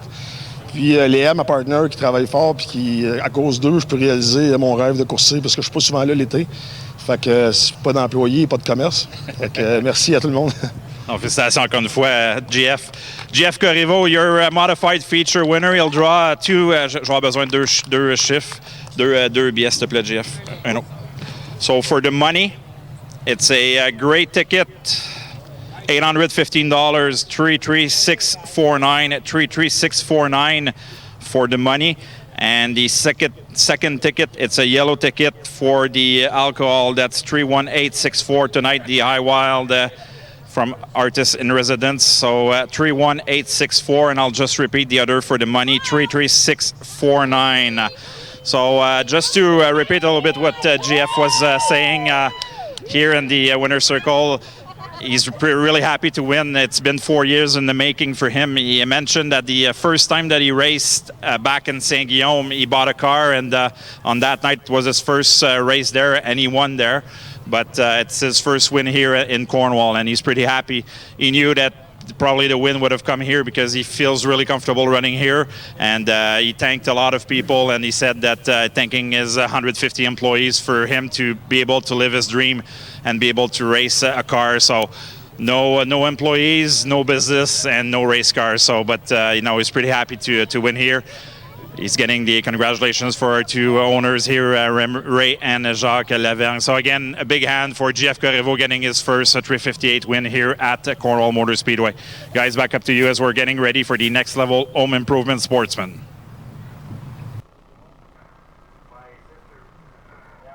Thanks a lot, Martin, and great job down there as always. And Timmy, we knew he was going to be a happy guy, but I mean, when you get out of the car, you got to show a little bit more emotion than that. I mean, come on. Well, it's a big win for him. Of course, he's been getting a lot of assistance lately from some guy named Matt Shepard. So, he's got a pretty good guy in his corner there, and I'm sure one of the first phone calls is going to be made to Super Matt tonight and let him know that he did get that win. And, he did mention he did win that race at St. Guillaume, but this one I'm sure it's a lot more meaningful to win it on front of a quality field like he has here tonight. I think I know what he's doing with that bottle he won from Peter Mantha. That's going right to Super Matt Shepard. I don't know. It's got to leave here tonight. So. Well, yeah, it's true. Yeah. You might need a second one to give to Matt. Yep. I guess you're getting some pointers from Matt Shepard. Things will turn around for Matt's you. already got one from here anyway with the big block That's race, so true. But there are several different bottles to try, right? So they want to win enough to try them all. Yeah, well, just ask Shane Pecor. He's got about 8 of them. I think, he's probably got one of every one of them. So there we go. We'll have to make sure we hang out with Shane next week at the big party in the pit. Yes. So Shane, if you're listening. I don't think he's listening to you because he's ready to go. I think he's buckled up over there. Yeah. Okay, so Marcel in the pits. We know you can hear us. Well, the next level home improvement sportsman ready to go, and I got a lineup right here, Tim. There you go. 94 of Gabriel. Oh, there's our two fearless leaders. Raymond. Hi, Raymond. Raymond, wave. We're up here. The upper deck. Hi, Ray. Yeah. Smile. He's smiling. He's smiling now. Joke. Hey, Red. Smile. We're up Red. here. Hey, there we go. We got a thumbs up. Oh, watch out. Man down. Gene, what'd you do? We almost lost the promoter. That's not a way to lose a promoter. No, it's not. Well, thank God he's okay. Let's try this lineup thing again. Sure. The next level home improvement sportsman feature on the line, ready to roll out. I mean, the 94 of Gabriel Lalone Sear on the pole. Adam Rosa win the 3 on the outside. Shane Pecor goes away inside of the second row with the 0. The 29A of Justin Larosier on the outside of that second row. Thomas Cook with the 35 inside of row number 3. The 1X of Robert Delorme on the outside. Row 4, 44, Jonathan Ferguson. The 22S of Shane Stearns. Then the row 5, the 1 of Justin Lalancette, the 22C of Cedric Govro. A couple of former karting buddies. Inside row number 6, the 15B of Brianna Lattiser, Kurt Kaye, and the 28K on the outside. Then we'll see the 4 of Jason Shipclark, 14Z of Zach Arquette, Ricky Thompson in the 1R, the 21W of Devin Willis. Bob Ray goes away on the 18, the inside of row number 9. On the outside, the 18JR, Jason Rose. Then we'll see Ryan Stabler in the 77E, the 9G of Gavin Riddell. Kaylin Draper in the 18K. And with the 82 of Denny Fogg. Scott McGill in the 04, inside of row number 12 on the outside, 78D of Dominic Merkley. Chris Ferguson in the 08, the 88 of Dylan Kirkland. Moise Pagé in the 66 and the M70 of Billy Cook, set to round out the field. 28 cars set to make the start, and we are going green. Gabriel Lalone-Cyr leads them down the front stretch. Through 1 and 2, down the back stretch they go. A couple of teammates battle it out with Rozo and Pecor, and both next level home improvement cars battle for second and third. Robert Delormier right there as well with the 1X battling with DeRosier. They went 3 wide through 1 and 2. DeRosier on the outside, Ferguson down on the inside, Thomas Cook through the middle. Thomas Cook picks up the spot. He moves up another one. He's in at the number 5 spot. Battling with DeRosier now for 5th. 1 through 4th, all single file. Thomas Cook still in the inside of Justin DeRosier for the number 5 spot. He'll take that one away. Justin DeRosier back to 5th. He's battling with Jonathan Ferguson. Now Ferguson tries to go to the inside. He's going to back off. Here comes Brianna Ladisser on the outside. Again, 1 through 4, all single file. The battles are for 5th, 6th, 7th, 8th, and back. Now, problem with Adam Rozo. He takes the 3 off the track, loses 2 spots, gets back onto the track, falls back to the number 4 position. Adam Rozo having some handling problems now with that 3 car, as here comes Thomas Cook on the outside. Thomas Cook running that outside groove, pulls right up onto the back of Rozo. Justin DeRosier hanging in there, still battling for that 5th spot with Thomas Cook, and Brianna Ladisser throws her hat in the ring, battling for 5th right now. She's right behind Thomas Cook. Gabriel Lalone-Cyr alone in front, trying to pull away from a man that everyone's been trying to pull away from. That's the 0 of Pecor, now up into the number 2 position. Pecor inherited 2nd spot whenever Rozo slipped up off the track a couple of laps ago, and Pecor and everyone else picked up 1 spot. Gabriel Lalone-Cyr all alone down the backstretch, still in the lead. He'll bring it by the flag stand this time. Lap number 9 will go in the books. Pecor trying to close the gap. DeRosier still hanging on to that 4th spot. Brianna Ladisser now up to 5th. Thomas Cook dropped back a couple of spots. And Gabriel Lalone-Cyr puts 10 in the books. Straightaway advantage right now for Cyr as they work it through turns 1 and 2. Cyr running about the middle of the track as we do have the caution flag out on the Speedway. Devin Willis is around over to the outside of corner number 2 over there. So the man out of Chateauguay, New York will turn his machine back around. Had a top 3 finish in Mohawk in the MIR Sportsman Series race on Friday night. Had a bit of struggles last night at Brockville and had a top 10 run despite all those struggles, but tonight a little bit more struggles here this evening, so we'll see if he can get corrected, maybe get back up here and salvage a good night. Well, if you're Gabriel Lalone-Cyr in the 94, you did not want to see that. He had a nice cushion, about a 1.5 lead over the 0 of Pecor, and look who's right behind Pecor, the man who was on the move Thursday evening, and Robert Delormier. And these 2 customers are the only multiple feature winners this season. And of course, Gabriel Lalone-Cyr was looking for his first here at Cornwall, was in good position to do that. But we'll see if he can hold off these 2 hard chargers now right behind him. Yeah, it's going to be tough to do for sure. As you mentioned Robert Delorme with a big win on Thursday night. That was a 2nd career tour win. He'd won a race at the RPM Speedway in September of 2017, and they picked up his 2nd career series win. Adam Rozon, he had a good run on Thursday night as well, running in the top 10. Justin DeRosier and Brianna Ladisser, she finished 2nd on Friday night at Mohawk for the 3rd time in the last 4 weeks and the 5th time overall. And speaking of seconds, she has had 4 of them here this year. Total of 9 second place finishes this season for Brianna Ladisser. It's one of those years where she knows she's running really good, just needs to get that break. And we'll see what happens. Maybe it'll come here tonight, as of course she was second on Thursday night with us as well. Well, sometimes second and first, just that extra little bit of luck that you need on your side. That's true.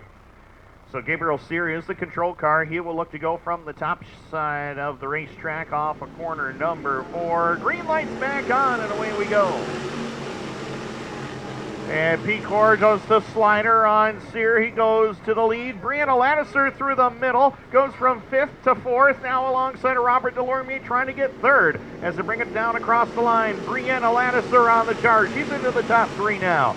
Into turns 1 and 2. Shane Pecor looking to get that lead away from Gabriel Sear as they muscle down the back straightaway. And here comes Lattiser making a charge up on that outside lane. Right in the tire tracks to Shane Pecor as Gabriel Sear not backing down from the Pecor Zero ride as they work it up off of corner number 2 and down the back stretch. Sear relinquishes the lead. Down the back stretch into turn number 3 as Pecor has it by 2 car lengths, and Brianna Lattiser is making a charge. Robert Delorme, Jason Shipclark now up into the top 5 for the first time tonight. Shipclark working hard on the bottom side of the racetrack, looking to go after Delorme. Meanwhile, Adam Rosen back there for the 6th spot. 7th is Justin Lalonde. 8th to Adam Rosen. Battle for 9th and 10th between Thomas Cook, the 35, and the 44 of Jonathan Ferguson. Looks like Cook will have the spot for the moment, but Ferguson fighting right back. Meanwhile, no change up in the front. Oh, and Justin Lalonde sails it off the top side of corners 3 and 4. He tries to stay in the throttle. He will. And Moise Paget bounced off of Jason Rose and the 04 of Scott McGill towards the back of the field, but was able to hang on to it as Brianna Lattiser looking to sneak down low. She'll pick on second from Gabriel Sear and immediately goes to work trying to run down the Pecor Zero machine. Down the back straightaway they go. As I mentioned, Lattiser has finished second here this season a total of 4 times. Wants to change that here tonight. We got 17 laps down, 8 more to do it. Shaping up for a great finish. These two battled for the finish at Mohawk on Friday night. Pecor won that battle on the final lap. Could this be the role reversal here in turns 1 and 2? Pecor on the top side. Here it comes Brianna down on the bottom, looking to end that runner-up finish streak as they head into turns 3 and 4. Pecor is going to close off the bottom, working it back up to the top side. Down across the line, 6 to go for Pecor. But Lattiser's not going away. She's digging down on the bottom lane. Pecor's got a little more momentum on the top side. Drag race down the back straightaway into turn number 3. Lattiser to the bottom. Pecor on the top side with 5 to go.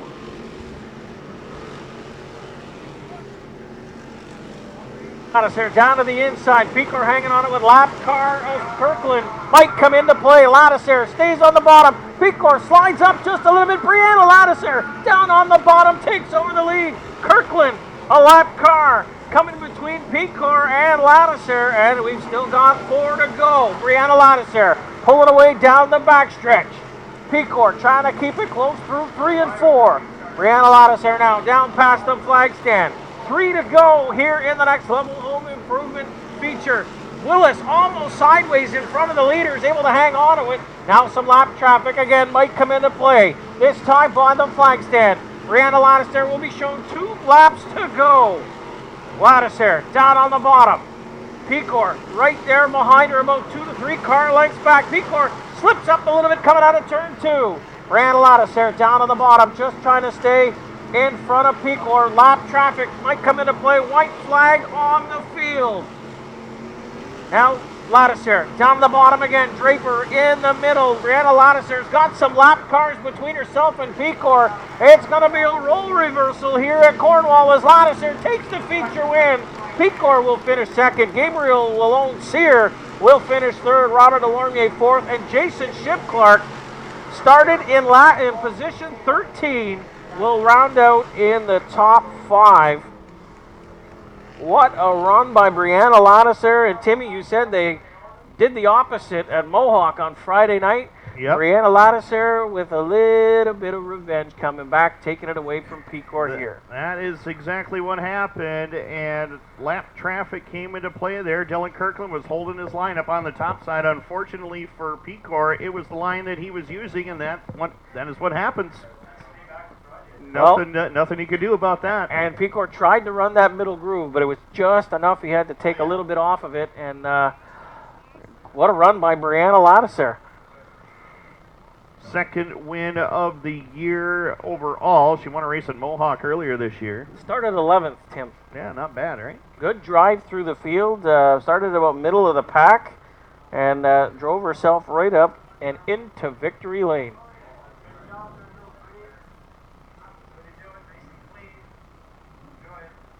Well, we're going to send it trackside to Martin Belanger, and I think there's going to be a very happy Lattiser crew down there. I think she's running on sheer adrenaline right now with all the stuff she's been doing previous, and look at the family running out. It's going to be a big celebration.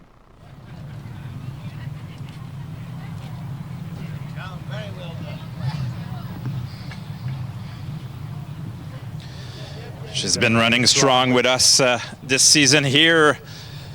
As we mentioned earlier, she's been busy running both modifieds and sportsmen on a few occasions.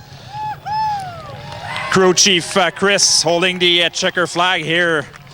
Pretty happy for the win. And she's getting out of the car, guys. Your winner, Little Brie, Brianna Ledsar, the sportsman winner here tonight.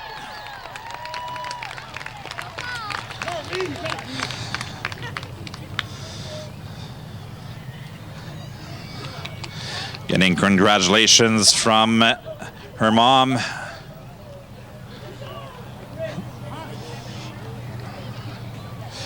A lot of people are happy for Brianna to win the race here.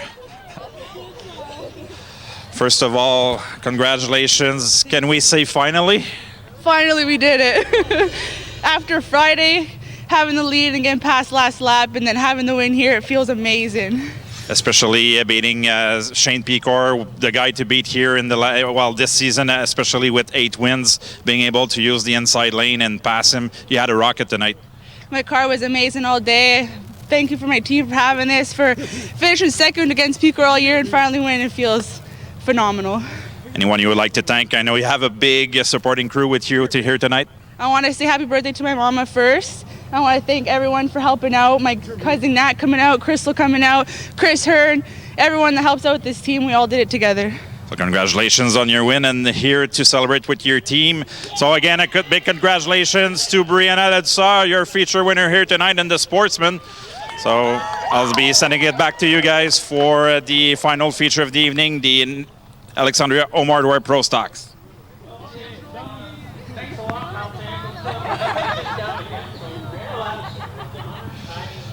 Donc, juste pour résumer un petit peu les commentaires de Brianna Ledsar qui remporte... Juste pour résumer les commentaires de Brianna Ledsar qui remporte la victoire ici ce soir. La première chose que je lui ai dit, finalement, elle dit oui, finalement. Être capable de battre Shane Pecor, c'est quand même un exploit. Puis être capable d'aller chercher la victoire, puis être capable de gagner cette course-là. Puis on remercie, on a coursé vendredi, ça a été sensiblement la même chose. Là. Je me suis fait dépasser par la voiture en deuxième, puis là j'ai réussi à faire le coup ce soir. Puis évidemment, il y a beaucoup de gens à la remercier dans son équipe qui l'ont aidé tout au long de cette course-là. Puis elle dit oui, je veux remercier toute mon équipe. Ils m'ont donné vraiment une voiture extrêmement rapide.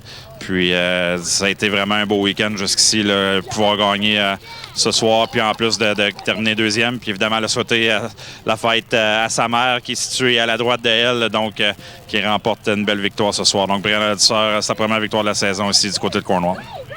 And he told her maybe this is an omen. Maybe all these runner-ups in the regular 25 lappers will translate to maybe some wins in the 50 and 75 lap features these drivers have coming up later on this year.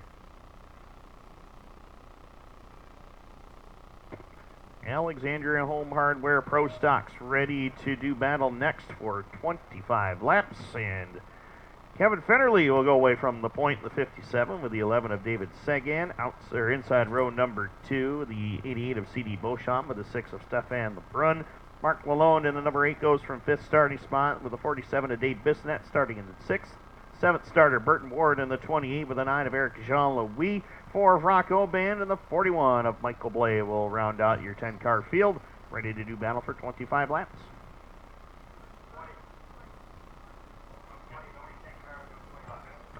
stand corrected on that one. The schedule has been adjusted to 20 laps here tonight. Well, and of course, Tim, the points pretty tight in the Alexandria Home Hardware Pro Stock features as well. Of course, coming into this evening, Stefan Lebrun with 512. 493 was Dave Bissonnette in second. Dave Seguin, 2 points behind Bissonnette for third with 491. Now, Seguin picked up a second to Lebrun for the RSI Industrial Heat points, but Bissonnette picked up some as well in his heats. So again, this is top three are nice and close, and even Mark Lalone in fourth at 470, not out of this one by any means. You know, if you get a feature win tonight, maximum points, and then of course we got next week to wrap it all up. No one's running away with this one yet. No, they're not, and that's just kind of the way we want it. We want to keep it close as for as many weeks as possible. I wanted to go right down to the end, as that builds excitement for sure. As we're about ready to close out our evening with the good folks at Bank of Montreal on hand with us tonight. And I think Bree has hired somebody to drive that car back to pit road.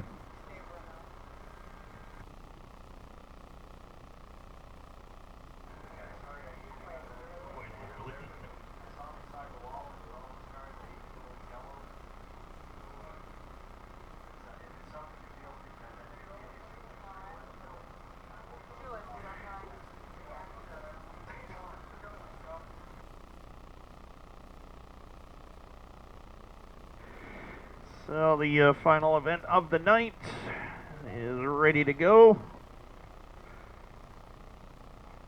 Sorry, Huey. Like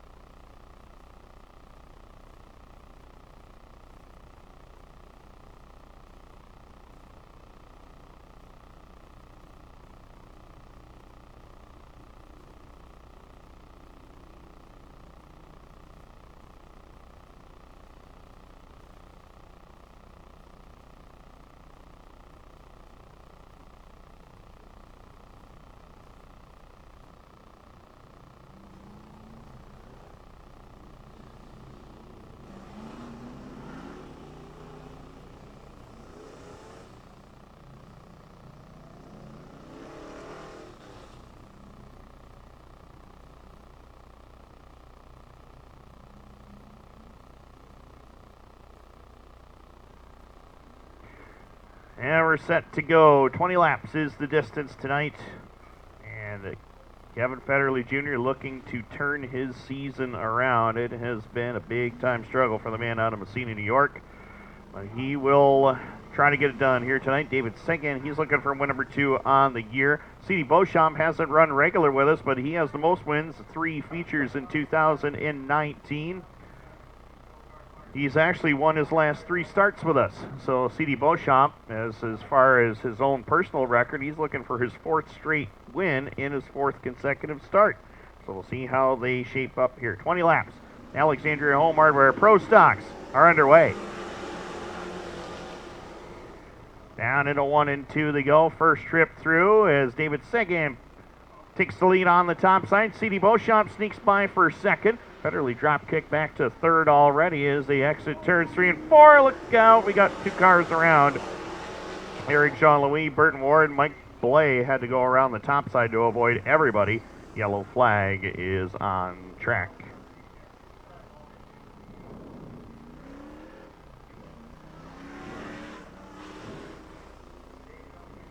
Federley drop kick back to third already as they exit turns 3 and 4. Look out, we got 2 cars around. Eric Jean-Louis. So we'll reline the field up and do it again. We did get that lap complete, so 1 is in the books. As the field getting told to double up, and we'll go back under racing conditions. 1 lap down, 19 to go. Final feature of the night here with the Alexandria Home Hardware Pro Stocks, looking to crown a track champion next week in all 4 divisions, along with the Canadian National, Fat Less Chip Stand Canadian National Series as well. $5,000 on the line next week, 125 laps for the Loud and Dirty 358 Modifieds.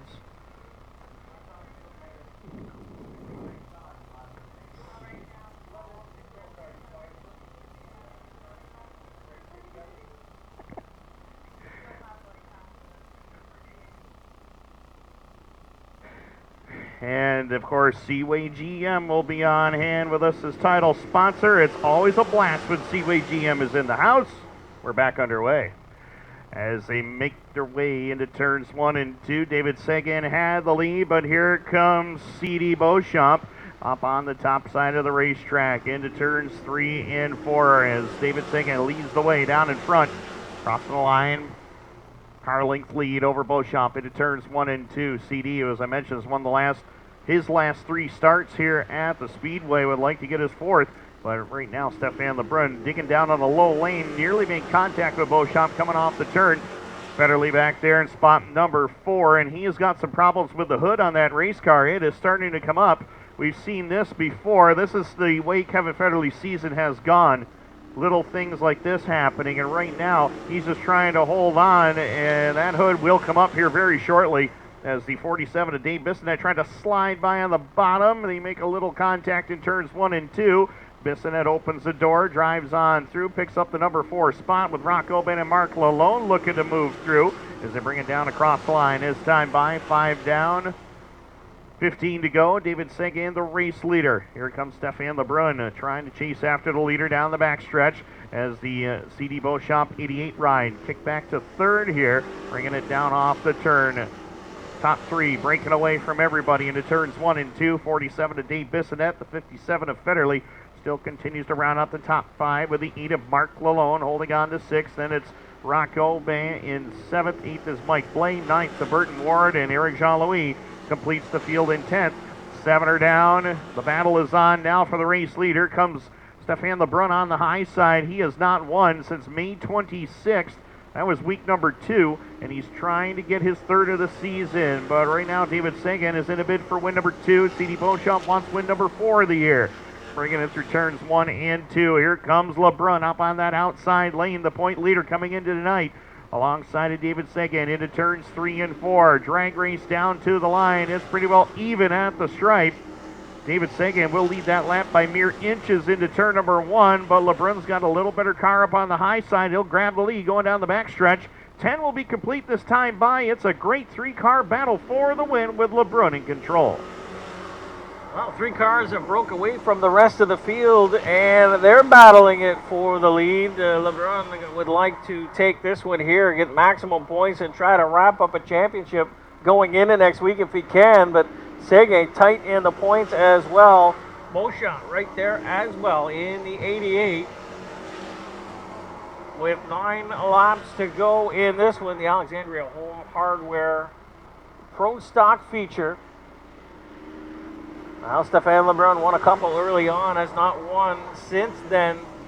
Would like to get that done here, pick up the maximum points. As C.D. Beauchamp, a little out of shape on the backstretch, but gets it back under control, slides right back down underneath Lebrun. And he's going to tuck up underneath and try some drafting as Beauchamp starting to set up Lebrun. He's going to go down to the inside on the backstretch through 3 and 4. C.D. Beauchamp shows the front end to Lebrun. Lebrun a little bit stronger on the outside. A little bit of contact coming down the front stretch. And it's C.D. Beauchamp to the inside. Lebrun on the outside. Comes down off that top groove where he was stronger. And it's Beauchamp ahead by about a half a car length as they bring it through 3 and 4. C.D. Beauchamp past the wired audio sign now in the lead. And now it's Lebrun's turn. He's going to draft behind Beauchamp and try to close the gap with 5 to go. There'll be 4 this time around as C.D. Beauchamp in the lead. Stefan Lebrun into 2nd. Dave Sagan hanging to 3rd. The Bulldog into 4th with the 47. That's Mark Lalone in 5th with the 8. C.D. Beauchamp continues to lead. This time by, it'll be 3 to go. The 88 of Beauchamp, last year's defending track champion, not running with us on a regular basis this season, but when he has been here, he's won. This time by the flag stand. They'll be showing 2 more laps to go. Beauchamp in the lead. He's got it out to about 3 car lengths now over Stefan Lebrun. Beauchamp through 1 and 2, down the backstretch. Keeps that gap between himself and Lebrun. The white flag will come out this time. 1 more lap to go in our evening. C.D. Beauchamp through 1 and 2. LeBrun, last charge at it here. He's going to try to close the gap down the backstretch. Doesn't look like it's going to be enough, so it's going to be C.D. Beauchamp. 4 starts in Cornwall, 4 feature wins. LeBrun will finish second with the 6. Seguin third with the 11. The 47 of Bulldog will finish in 4th, and Mark Lalonde will round out the top 5. Then it's Rock Obey, Eric Jean-Louis, Kevin Federley Jr., Michael Blais, and Burton Ward in that order. C.D. Beauchamp comes to Cornwall 4 times this year, and he's perfect. 4 feature wins.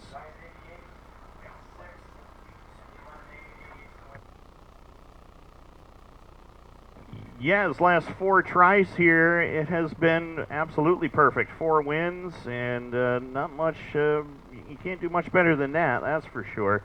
As he collects yet another win and his 27th career Dirt Car Pro Stock feature win as well.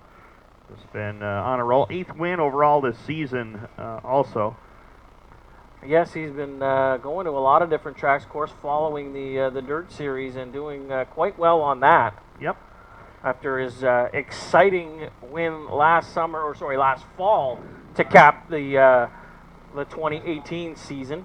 Yep, that was a huge deal for him. He won 4 times on the Dirt Car Pro Stock Series last year, and he'll be chasing the full series schedule once again in 2019. And trying to defend that Pro Stock Championship event at Super Dirt Week in Oswego. He's in victory lane, 4th consecutive time for C.D. Beauchamp. Thanks, Tim. Yes, 4 consecutive win here at Cornwall. Decided to come and visit us tonight. As we mentioned, don't forget next week, last race for the championship as he's out of the car, the 88 of C.D. Beauchamp.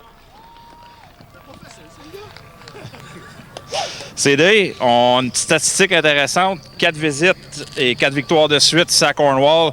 Tu viens de le mentionner, c'était pas facile, non. Bataille avec Stéphane Lebrun, Dave Seguin, 2 des gars qui roulent pour le championnat ici. Grosse victoire quand même. Oui, écoute, c'est sûr, c'est une autre grosse victoire. On a 6 courses cette année de fait ici à Cornwall. On a 4 victoires, une 3e, puis une 2e ou une 4e. Écoute, c'est juste de valeur qu'on n'avait pas fait le championnat au complet, mais c'est une décision qu'on a prise au début de l'année. Puis écoute, on ne pouvait pas savoir l'avenir à partir de là. On te voit dessus dimanche prochain. On sait qu'il y a la série Dirt Car le lendemain à Weedsport, mais peut-être venir faire des ajustements ou des tests pour la dernière course de l'année. Bien, écoute, c'est sûr que présentement, on se bat pour le championnat, le Best 16. On est 2e en arrière de Coonrad. Fait que c'est sûr que le plus de victoires qu'on peut ramasser pour ce championnat-là, c'est bon. Fait que oui, peut-être qu'on va être ici la semaine prochaine. Donc, félicitations pour ta victoire, une 4e cette saison. Puis on va espérer de voir la semaine prochaine. Donc, C.D. Beauchamp, your feature winner. C.D. Beauchamp, your feature winner here tonight. Guys, back up to you as for the final words and welcoming everyone to next year's event.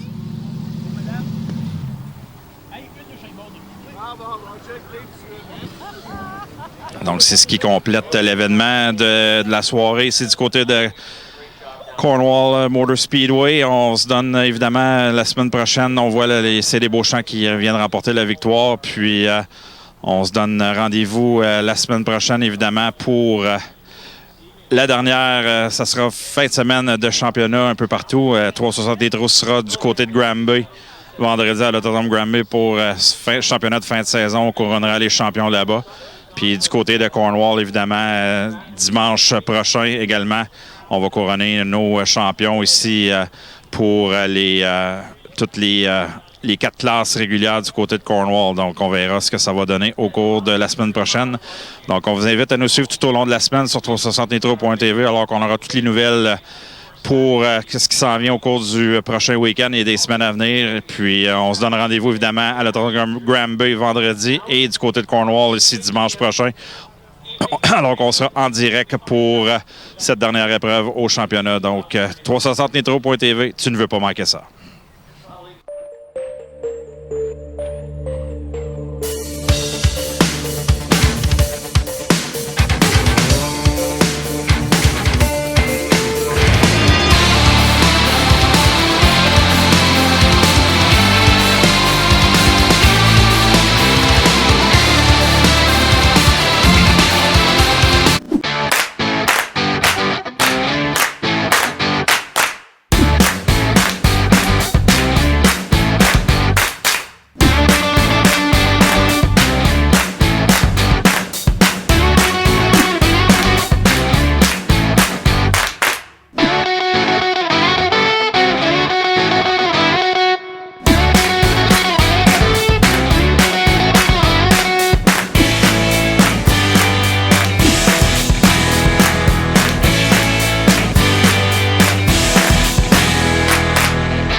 pas pilote de drift professionnel. Mes résultats sont basés sur des chiffres. Pour créer de bons calculs, un seul produit a toute ma confiance. Le survolteur d'octane Lucas Oil. Il permet d'augmenter la puissance et ainsi provoquer de la fumée dans chacun des virages sur la piste. Mais il faut savoir se retenir en dehors des circuits. Faites du survolteur d'octane Lucas Oil une habitude pour votre moteur.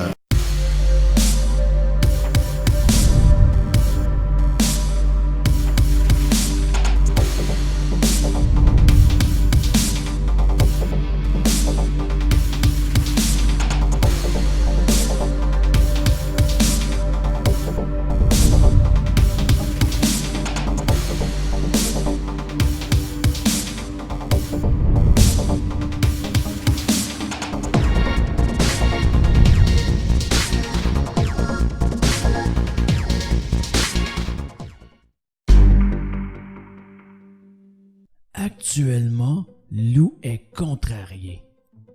Il cherche désespérément à récupérer ce qui lui tient le plus à cœur. La tablette 360. Donne-moi la tablette. Non. Donne-moi la tablette. Non. Donne-moi la tablette. Présentement, Loïc bouille énormément en dedans de lui. Son frère lui a pris la tablette 360. Moi qui est vrai. Hey! Penses-tu vraiment que papa, il va écouter 360 Nitro.tv? Pas sûr. 360 Nitro.tv, tu ne veux pas manquer ça. Devenez supporter 360. Pour seulement 10 $ annuellement pour supporters personnels, les supporters réguliers recevront un autocollant 360 Nitro.tv personnalisé à leur nom. Et pour les supporters affaires, pour seulement 50 $ annuellement, l'affichage inclura un lien vers votre site Internet. Tous les détails sur le 360nitro.tv.